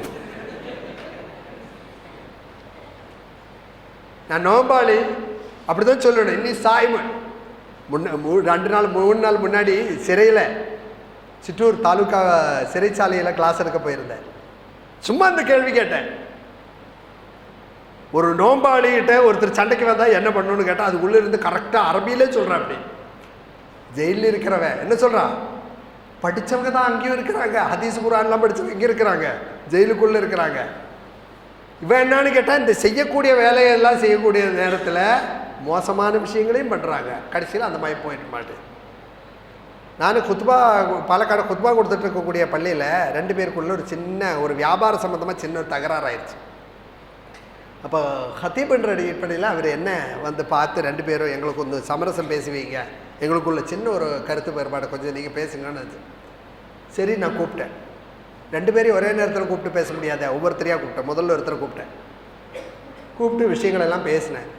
ஏப்பா, இவர்கிட்ட நீ வியாபாரம் ஆரம்பிக்க போகும்போது நீ என்ன பண்ணியிருக்கணும்? முதல்ல யோசிச்சிருக்கணும். இந்த மாதிரி ஆள்கிட்ட வியாபாரம் பண்ணலாமா, கூடுமா, கூடாதா, இதெல்லாம் சிந்திச்சிருக்கணும். ஒரு பொண்ணு கொடுக்கும்போது நீ எவ்வளோ விசாரிக்கிற? அந்த விசாரிக்கக்கூடிய நேரத்தில் அவங்ககிட்ட ஏதாவது கோளாறு இருந்தால் கண்டிப்பாக சொல்லுவதற்கு அல்லாஹ்வுடைய ரசூல் நமக்கு அனுமதி கொடுத்துடணும். விபத்து தான், குறை கொடுறது தான். ஆனால் அந்த நேரத்தில் சொல்லலாம். அந்த மாதிரி ஒருத்தருக்கு பொண்ணை கொடுத்து மாட்டிக்காத. நபிகள் நாயகம் ஸல்லல்லாஹு அலைஹி வஸல்லம் சொல்லியிருக்காரு, லர்ராபன் நிசா, பொம்பளையெல்லாம் அடிக்கிற ஆளாக்கும், அவருக்கு பொண்ணு கொடுத்தா அவ்வளோதான், அட்டி உழுகும். அந்த ஆளை பற்றி நபிகள் நாயகம் சொல்லியிருக்காரு. இந்த மாதிரி சொல்லலாம். அந்த மாதிரி வியாபாரத்தில் யாருக்கிட்டையாச்சும் நீங்கள் போய் பார்ட்னர்ஷிப்பை சேர்றதா இருந்தால் ஒருத்தரை பற்றி தாராளமாக கேட்கலாம். அவங்ககிட்ட இருக்கிற விஷயம் இருக்கிறத அப்படியே சொல்லணும். அது இஸ்லாத்தோட கடமை. நான் கேட்டேன், அந்த மாதிரி யாருக்கிட்டையாச்சும் நீ விசாரிச்சியா? ஏன் நாசரபா இந்த மாதிரி கேட்குறீங்க? அந்த ஆளை பற்றி நாங்கள் எப்படிங்க நம்ம விசாரிக்க முடியும்? அவர் தாங்க சுபைக்கு 4:40ன்னா 4 மணிக்கே இங்கே இருக்கிறாரு பள்ளிவாசலில். லுஹருக்கு 1வது சஃபில் இருக்கிறாரு. அசருக்கு என்னடான்னு கேட்டால் அவர் தான் முதல்ல அசானே கொடுக்குறாரு. அந்த அளவுக்கு பள்ளியில் இருக்கிற ஆள் அவர் வந்து மோசடி செய்வாரா? அவர் இந்த மாதிரி பண்ணுவாரா? இது நான் எதுக்கு வச்சிருக்கிறது? அழகுக்கா? யாரோ ஒருத்தர் நெசப்பாய் கொடுங்க, அது கொஞ்சம் கையெழுத்து போட்டுன்னா, இல்லை இதில் டியூப் இல்லை, இதில் இது இல்லை, இங்கு இல்லை. அப்போ எதுக்கையா அது வச்சுட்டு நடக்கிறேன் கேட்பாங்களா இல்லையா? டைம் என்னாச்சு? அது இப்போ தான் நின்றுச்சு. அப்போ எதுக்கையா அது? இந்த மாதிரி தொழுகை நமக்கு எதுக்குது? தொழுகையாளின்னு சொன்னால் அவங்ககிட்ட வேறு சில விஷயங்கள் இருக்கணுமில்ல. நல்ல நம்பிக்கையாளன், நாணயம் இருக்கிறவன், வாக்குறுதியை பேணுறவன், காப்பாற்றுறவன், இப்படியெல்லாம் இருக்கணுமில்ல.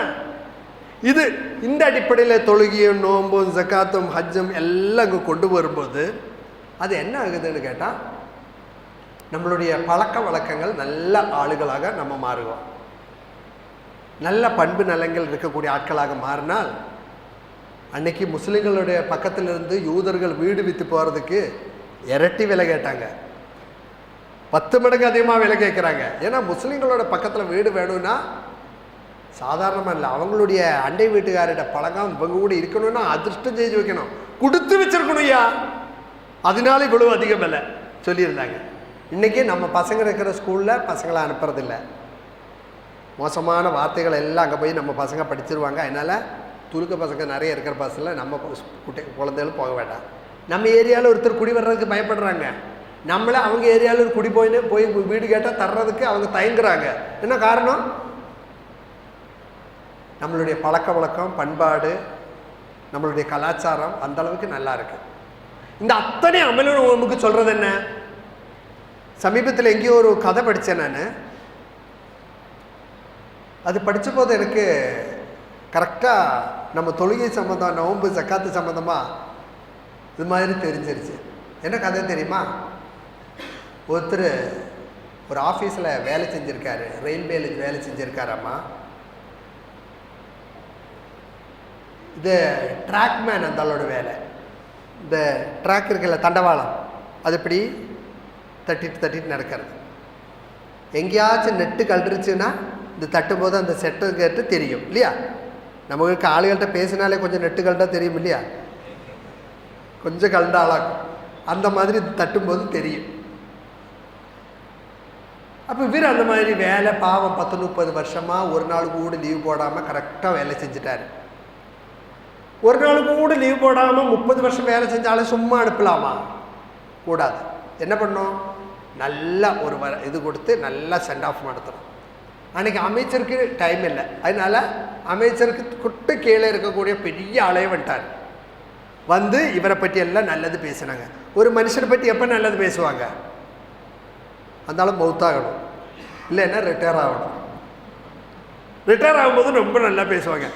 அப்போ நாமளே நினைப்போம், ஓ என்னை பற்றி அப்படியெல்லாம் சொல்கிறாங்க அல்லா, நம்ம நினைப்போம். மௌத்தானாலும் அப்படித்தான், நம்மளை பற்றி நல்லது சொல்லுவாங்க. இந்த ஆள் ரிட்டையர் ஆகும்போது இவரை பற்றி எல்லாம் நிறைய வாய்களையாக நிறையா பேசுனாங்க எல்லாரும். அதெல்லாம் கேட்டு இவருக்கு ரொம்ப சந்தோஷமாச்சு. அந்த பரிசையெல்லாம் வாங்கி வச்சுட்டாரு. இனி என்ன பண்ணணும்? இனி அஜெண்டாவில் அடுத்தது என்ன? மறுபடி பிரசங்கம். இந்த ஆளோட பதில் சொல்லணும். பரிசை வாங்கி இவர் பேசுகிறார். இவர் பேசும்போது என்ன சொல்கிறாரு தெரியுமா? கடந்த 30 வருஷமாக இந்த வேலை நான் பண்ணுறேன். 30 வருஷத்துக்கு முன்னாடி இந்த வேலைக்கு வரும்போது நான் ரொம்ப சிறுவனாக இருந்தேன், ரொம்ப சுறுசுறுப்பாக இருந்தேன். அன்னைக்கு இருக்கிற சுறுசுறுப்பு இப்போவும் நான் மெயின்டைன் பண்ணிகிட்டு இருக்கேன்னு சொல்லி அதை கதையெல்லாம் சொல்லி கடைசியில் அவர் என்ன சொல்கிறார் தெரியுமா? அன்னைக்கு இந்த வேலை, இந்த சுத்தி எடுத்து கையில் கொடுத்து டப்பா கடான்னு அடிக்கணும்னு சொல்லி என்கிட்ட சொல்லி தந்தாரு பாருங்க. அந்த மனுஷன் எதுக்கு தட்டுறான்னு சொல்லித்தரவே இல்லை. காலையிலிருந்து மாலை வருது தட்டுறது தான் உன் வேலையே தவிர இது எதுக்காக தட்டுறதுன்னு சொல்லித்தரணும் இல்லை. அந்த பாவி மனுஷன் அது இதுவரையும் சொல்லித்தரல. இப்போவும் எனக்கு அது தெரியாது. கரெக்டாக 4:42 தட்டுறீங்க இல்லையா? சுபைக்கு 12:50 கரெக்டாக 1வது சொஃபில் நிற்கிறீங்க. 3:30 கரெக்டாக 4:40 சொன்ன மாதிரி கரெக்டாக அந்த நேரத்தில் ஒரு நாள் கூட ஓய்வெடுக்காமல் கரெக்டாக தொழுகிறீங்க.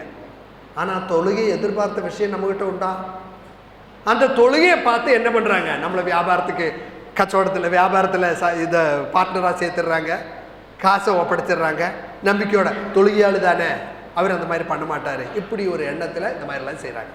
ஆனால் இங்கே நின்று நம்ம என்ன புரியணும்னு கேட்டால், ஒரு மரத்துக்கு பக்கத்தில் நீங்கள் ஏன் போகணும்? நிழல் கிடைக்கணும், தணல் இல்லைன்னா நிழல் கிடைக்கணும். இல்லைன்னா என்ன வேணும்? பழம் கிடைக்கணும், இல்லைன்னா பூ கிடைக்கணும், இனிப்பு, நல்ல வாசம், இல்லை என்றால் நல்ல குளிர். இது 3ம் கிடைக்கலைன்னா அது கீழே யாரும் போக மாட்டான். மாங்காய் மரத்துக்கு கீழே இதெல்லாம் கிடைக்கும். ஒரு செம்பக மரத்துக்கு கீழே போனால் பூ கிடைக்கும். பனை மரத்துக்கு கீழே போனால் கல் தான் கிடைக்கும், வேறு ஒன்றும் கிடைக்காது. இந்த மாதிரி சொன்ன விஷயங்கள் ஒன்றும் அங்கே கிடைக்காது. இது கொடுக்குற மரங்களை தான் மக்கள் நேசிப்பாங்க, அங்கே தான் மக்கள் போவாங்க. முஃமின்கள் எப்படி இருக்கணும்னு கேட்டால் ஷஜரத்துன் தொய்யிபா, இந்த கொள்கை முழங்கினால், இந்த கொள்கையை நீங்கள் சொன்னேன்னு வச்சுங்க, அப்புறம் நீங்கள் அந்த மரம் மாதிரி இருக்கணும். உங்களை தேடி வரணும், உங்களை நாடி வரணும். மக்கள் வர்றாங்க, மக்கள் நம்மக்கிட்ட. அவர்கிட்ட போனால் ஒன்றும் இல்லைன்னா ஒரு ஆறுதலாவது சொல்லுவார், இல்லை ஒரு ஹெல்ப் பண்ணுவார், ஒரு நல்ல ஒரு இது கிடைக்கும். இந்த மாதிரி நம்பிக்கையோடு வந்திருந்தாங்க. ஆதலால் தான் ஹஸரத் அபூபக்கர் ரலியல்லாஹு அன்ஹு என்ன சொன்னார், உங்களை போன்றவர் இந்த ஊரில் இருந்து வெளியே போகவும் கூடாது, வெளியேற்றப்படவும் கூடாது. இப்போ நம்ம ஊரில் ஒரு பிரச்சனை உண்டானு வச்சுங்க, ஏதோ ஒரு பிரச்சனை, உடனே எங்கே போயிடுவீங்க? கவுன்சிலர்கிட்ட போவீங்க, இல்லைன்னா பார்ட்டி செக்ரட்டரி, பார்ட்டியோட ஆளுகள் உண்டாகும், அவங்கக்கிட்ட போகிறீங்க. எங்கே வரணும்? உண்மையில் எங்கே வரணும் சொல்லுங்க பார்க்கட்டும். நம்ம ஒவ்வொருத்தருக்கிட்டையும் வரணும். நாம் ஒவ்வொருத்தரும் அந்த மாதிரி மரங்கள் தானே, குளிர் தேடி பழம் தேடி வரக்கூடியவங்களுக்கு கொடுக்கறதுக்கு.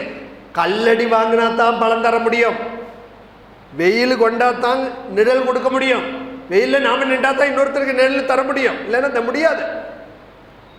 நாம் தியாகம் சகிக்காம இன்னொருத்தருக்கு கொடுக்க முடியாது. யூசுருனால அம்புசியும் வலவுக்கான ஹசாசா, நீங்களே அந்த எல்லா வேதனையையும் எல்லா சிரமத்தையும் நீங்கள் ஏற்றுக்கொண்டு பிறருக்கு என்ன செய்யணும்? உதவி செய்யணும். அப்போ தான் நீ மூமின், இல்லைன்னா நீ மூமின் கிடையாது.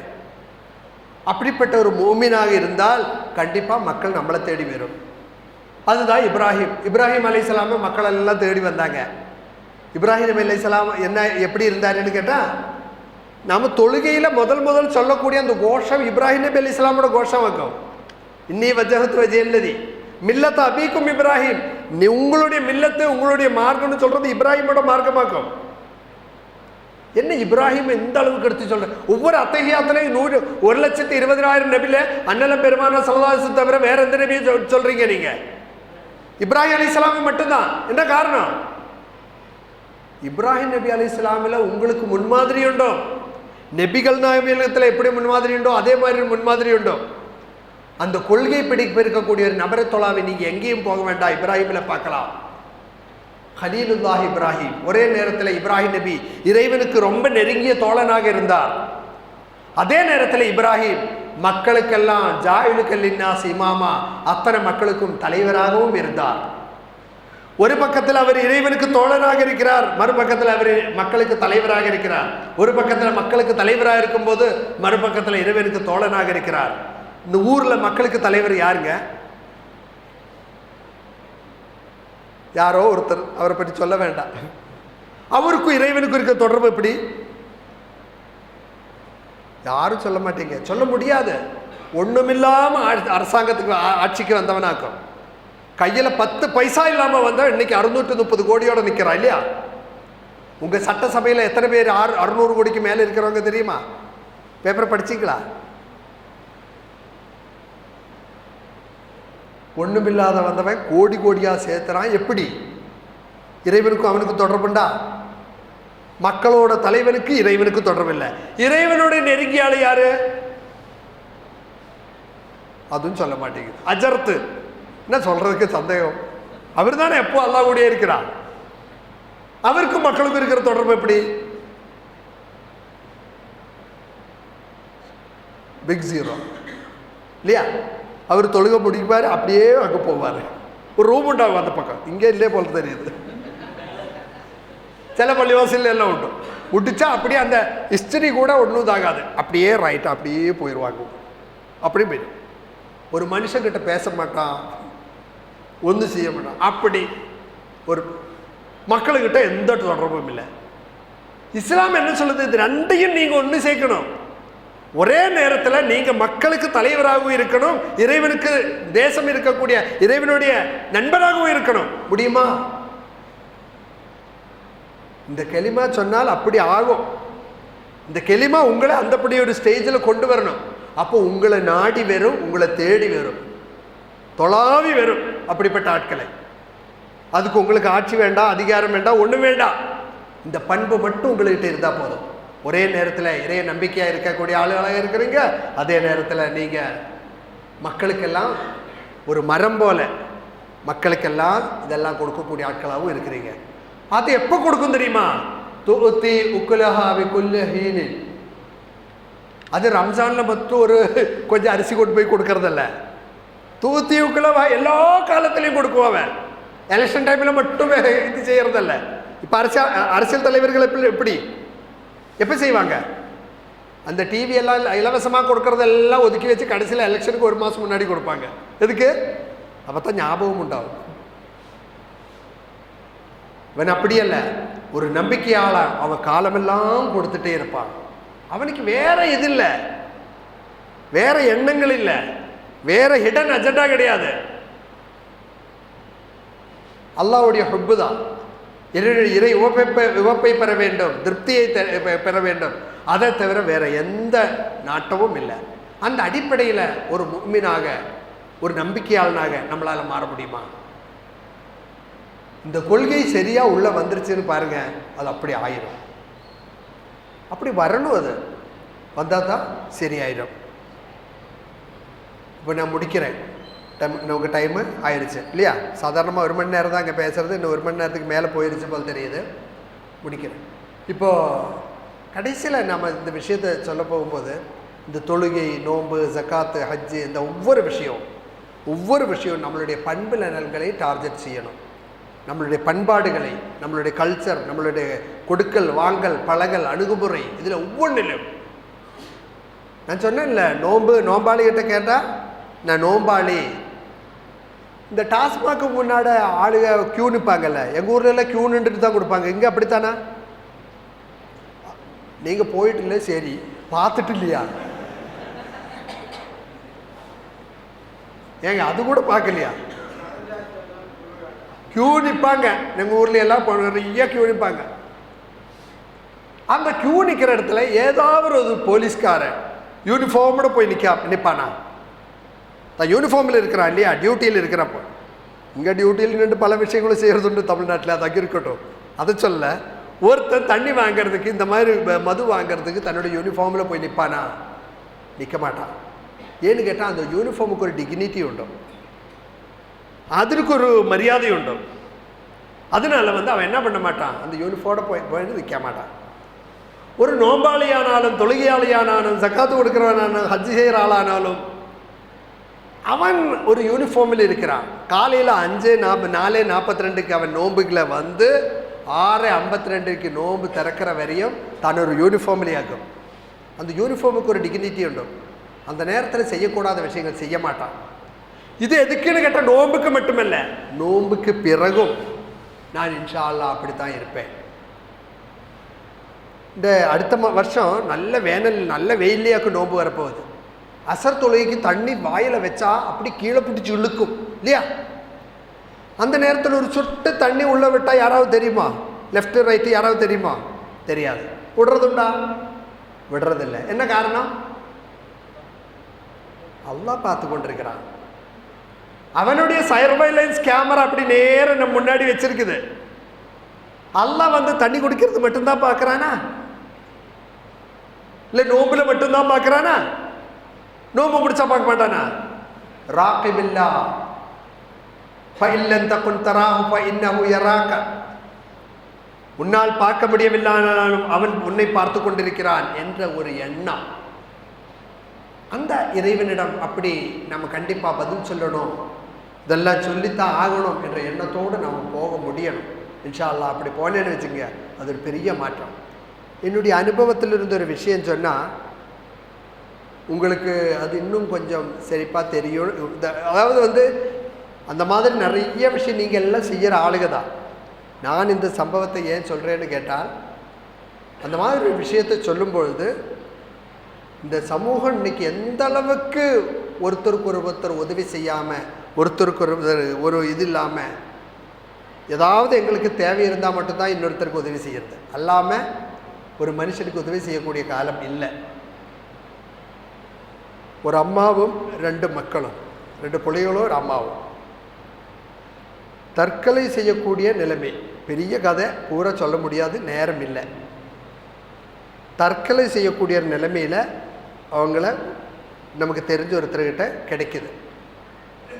நல்லா ஹைஃபைல வாழ்ந்த ஆளுங்க இன்றைக்கி எல்லாமே இதாயிருச்சு, ரொம்ப பெரிய கஷ்டத்தில் இருக்கிறாங்க. இனி அதெல்லாமே அவங்க முன்னாடி வேறு ஆப்ஷன் இல்லை. அப்போ இவங்களுக்கு தெரியும் அதை எப்படியாச்சும் நம்மக்கிட்ட கூட்டிகிட்டு வந்தால் ஏதாவது நல்லா இது பண்ணி கொடுக்கலான்னு சொல்லி ஏதாவது ஏற்பாடு பண்ணலான்னு சொல்லி என்கிட்ட கேட்டாங்க. நான் சொன்னேன், இன்றைக்கி வியாழக்கிழமை, நாளைக்கு குத்துபா உண்டோ, ப்ரிப்பேர் பண்ணிகிட்ருக்கிறேன்ப்பா. இன்றைக்கி அசராயில் தவிர வேறு யார் வந்தாலும் நமக்கு டைம் கொடுக்க முடியாது, அப்படி இருக்கிறேன். அதனால் ஒன்றும் பண்ண முடியாதுன்னு சொன்னேன். பாய், நாளைக்கு அவங்க ஏதாவது பண்ணால் நீங்கள் அல்லாஹ்கிட்ட பதில் சொல்லணுமில்ல. எனக்கு பயமாயிருச்சு. சரி வா, கூட்டிகிட்டு வாங்கச்சு. கூட்டிகிட்டு வந்து அவங்க கதையெல்லாம் கேட்டு பார்த்தா ரொம்ப சங்கடமாக இருக்குது. அவங்ககிட்ட நம்மகிட்ட உதவின்னு கேட்கல, முஸ்லீம் அல்லாத சகோதரர்கள்.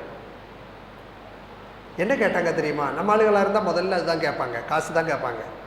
ஆனால் அதொன்னும் கேட்கல. எங்களுக்கு தொழில் கொடுங்க, ஒரு வேலை கொடுங்க. நம்ம பிள்ளைய 2 பேர், ஒருத்திக்காவது வேலை கொடுங்க, இன்னொருத்தர் படிக்கணும், அவளை படிப்பு நிப்பாட்டுறதில்லை, ஒரு வேலை கொடுங்க, நாங்கள் பட்டினியாக இருக்கிறோம். உடனே அவங்க ஒரு மாதத்துக்கு அவங்க செலவிக்க வேண்டிய காரியத்தை ஏற்பாடு பண்ணி அவங்கள வீட்டுக்கு அனுப்பும்போது நான் என்ன சொன்னோன்னு தெரியுமா? உனக்கு எத்தனை மாமா இருக்குதுன்னு கேட்டால் 2 மாமா இருக்குது. அவங்கெல்லாம் பார்க்குறதில்ல, கவனிக்கிறதில்ல, செய்கிறதில்ல. அதெல்லாம் பெரிய கதை, வேறு பெரிய ஒரு கதை. 3வது ஒரு மாமா உண்டோ, ஒரு அங்கிள். இந்த அங்கிளை நீங்கள் தைரியம் அடிப்படி எல்லாம் வேண்டிய அவசியம். நம்மகிட்ட ஒன்றும் வச்சுட்டெல்லாம் சொல்கிறது, ஒரு நம்பிக்கை கொடுக்கறது தான். எதிர்பார்ப்போடு நம்மக்கிட்ட வர்றாங்க. இந்த மாதிரி ஆளுங்க அவங்க செய்வாங்க, அவங்க பண்ணுவாங்க, இல்லைன்னா ஆறுதலாவது கொடுப்பாங்கன்ற எதிர்பார்ப்போடு நம்மளை பார்த்து நாடி வர்றாங்க. சரின்னு சொல்லி அனுப்பிடுச்சு.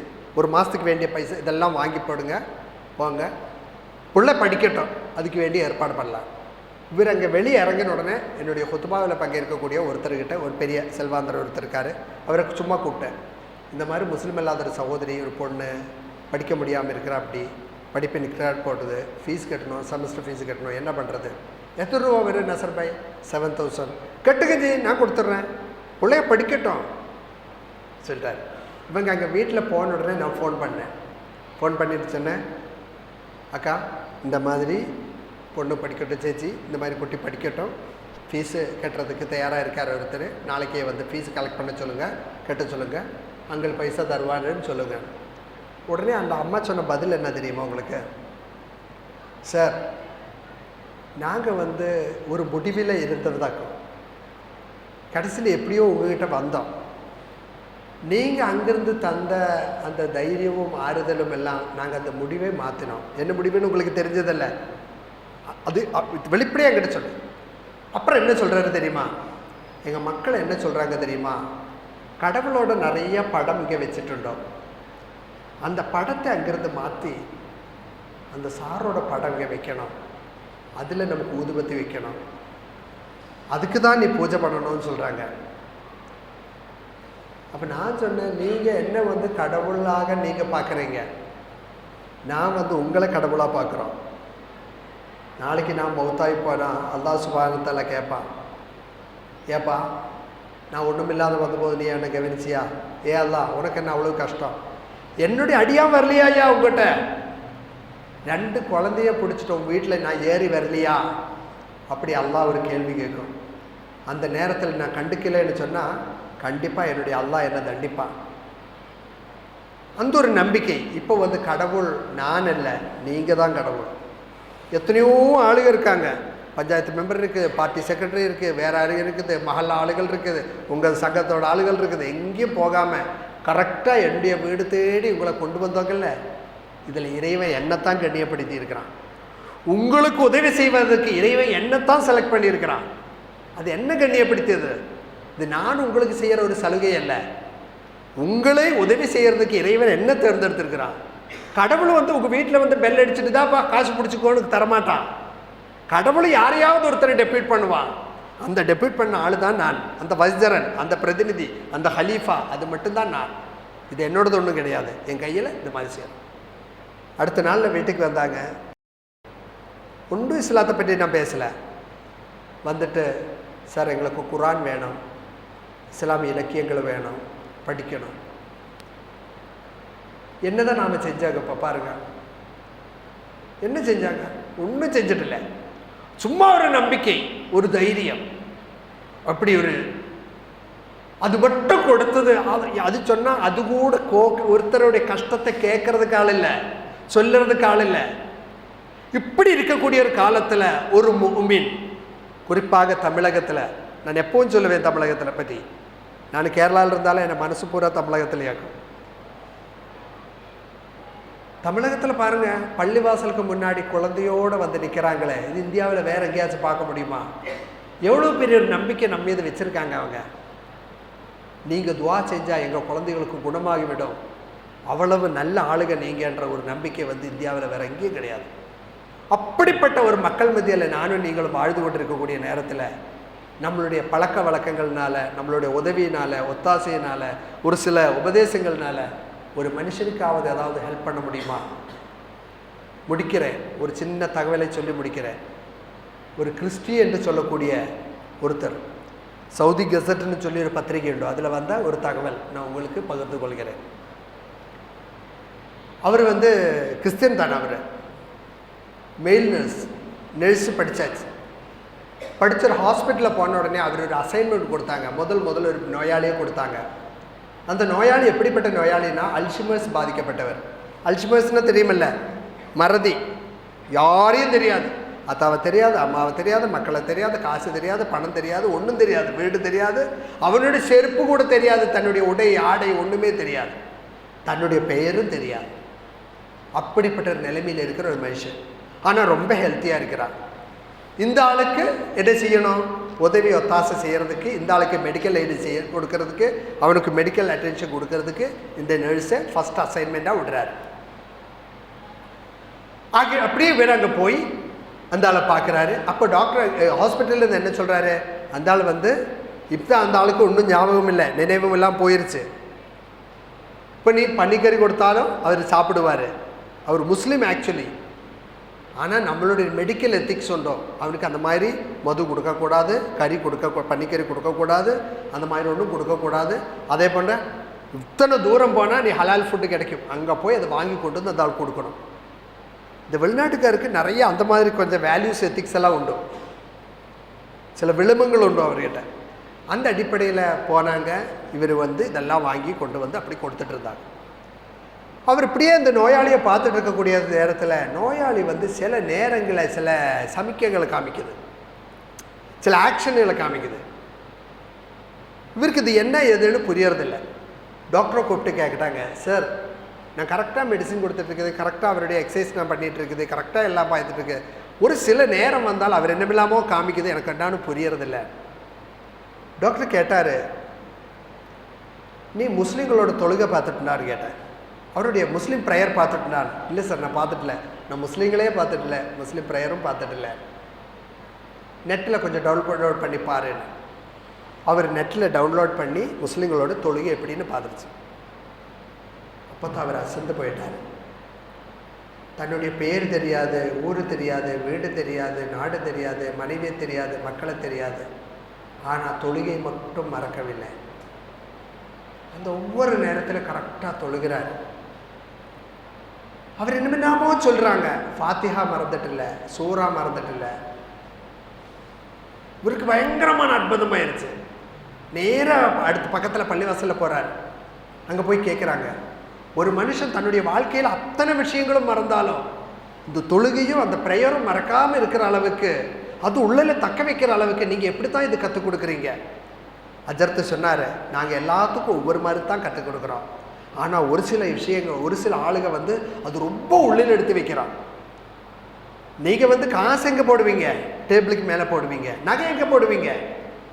அங்கே போட மாட்டோம். இது ரொம்ப உள்ளே கொண்டு போய் வைக்குவீங்க. வேல்யூ இருக்கிற பொருளை வந்து ரொம்ப பத்திரமா வைப்பீங்க. இவர் எங்கே வச்சிருக்காரு தெரியுமா? ரொம்ப உள்ளே கொண்டு போய் வச்சிருக்காரு, தொழுகையும் பாகுதியெல்லாம். அப்படி இவர் இஸ்லாத்தை பற்றி படித்து கடைசியில் கொஞ்சம் கேசட்டெல்லாம் எடுத்துகிட்டு வந்தார், கொஞ்சம் சிடி எடுத்துகிட்டு வந்தார் கிராகத்தோட. அந்த கிராகத்தோட சிடி கொண்டு வந்து இவருக்கு காதில் வச்சு கொடுத்தாங்க. இந்த நோயாளிக்கு இவரோட நோய் மாறணும், ரிக்கவர் ஆகணும், மேக்சிமம் அவர் நல்லபடியாக இருக்கணும், அதுதான் இவருடைய நோக்கம். சூரத்து நெஹில் வச்சு கொடுத்தாங்க. அந்த சூறாவை கேட்ட உடனே அவர் அப்படியே அழ ஆரம்பிச்சிட்டார். அதுவரை திட்டுனா அழுகாது, சொன்னால் தெரியாது, பேசினா தெரியாது, ஆனால் அந்த வசனத்தை கேட்ட உடனே அப்படியே கண்ணிலிருந்து தண்ணீர் அப்படி வருது. இவர் வேற்று ஒன்றும் யோசிக்கவில்லை, இவர் இஸ்லாத்துக்கு வந்துட்டார். இவர் இஸ்லாத்துக்கு வந்ததற்கு பிறகு இவர் இந்த நோயாளி அப்படியே சேரில் இருந்துட்டு இருக்காரு. இவர் தொழுகிறத பார்த்த உடனே அந்த நோயாளியோட கண்ணில் இருந்த கண்ணீர் அப்படியே வருது. அல்லாஹ் வந்து என்னது எல்லாமே எடுத்தாச்சு, ஞாபகம் வருது, எல்லாமே போயிருச்சு. அந்த நிலைமையிலும் ஒருத்தருக்கு ஹிதாயத்து கொடுக்கறதுக்கு அல்லாஹ் எனக்கு வாய்ப்பு கொடுத்தான் அல்லவா, அந்த நேரத்திலேயாவது ஒருத்தருக்கு ஹிதாயத்து கொடுக்கறதுக்கு எனக்கு வாய்ப்பு கொடுத்துருச்சு அல்லவா. 18வது நாள் அவர் மௌத்தாகிறார். இந்த கிறிஸ்டி என்று சொல்லக்கூடிய அவர் என்ன சொல்றாரு தெரியுமா, நான் இந்த 18 நாள் இவருக்கு ட்ரீட்மெண்ட் எடுக்கிறதுக்கு என்ன தேர்ந்தெடுத்ததே அல்லாஹ் சுப்ஹானஹு வ தஆலா எனக்கு ஹிதாயத்தை தருவதற்கு தான், எனக்கு ஹிதாயத் தருவது. நாம் எல்லாம் எல்லா அடிப்படையிலையும் இருக்கிறோம், எந்த குறைபாடும் நமக்கு இல்லை. நம்மளுடைய வியாபாரம், நம்மளோட காரியத்துக்கெல்லாம் நம்ம பேசி அதெல்லாம் நடக்கிறதுக்கு எல்லா பேச்சு திறமையும் நமக்கு உண்டு. ஆனால் அல்லாஹ்வுடைய இந்த ஒரு விஷயத்தை இன்னொருத்தருக்கு சொல்லி புரிய வைக்கக்கூடிய, அவனை இந்த இஸ்லாமிய பக்கம் ஈர்க்கக்கூடிய அடிப்படையில் ஒரு வாழ்க்கை நடத்துவதற்கு நம்மளை மாற்றுவதில்லை. நம்ம நோன்பு, தொழுகை, ஜகாத்து, ஹஜ் என்றால் தண்ட கடம் எல்லாமே அப்படித்தான் சொல்ல முடியும். எல்லாம் சுத்த வேஸ்ட். ஆதலால் நம்மளுடைய வாழ்க்கையில் ஒரு மறுமலர்ச்சி, ஒரு மாற்றம் ஏற்பட வேண்டும். அதற்கு இறைவன் தௌஃபீக் அளிப்பானாக என்று துஆவோடு முடித்துக் கொள்கிறேன். ஆகிரு தஅவானா அல்ஹம்துலில்லாஹி ரப்பில் ஆலமீன். அஸ்ஸலாமு அலைக்கும் வரஹ்மத்துல்லாஹி வபரகாத்துஹு.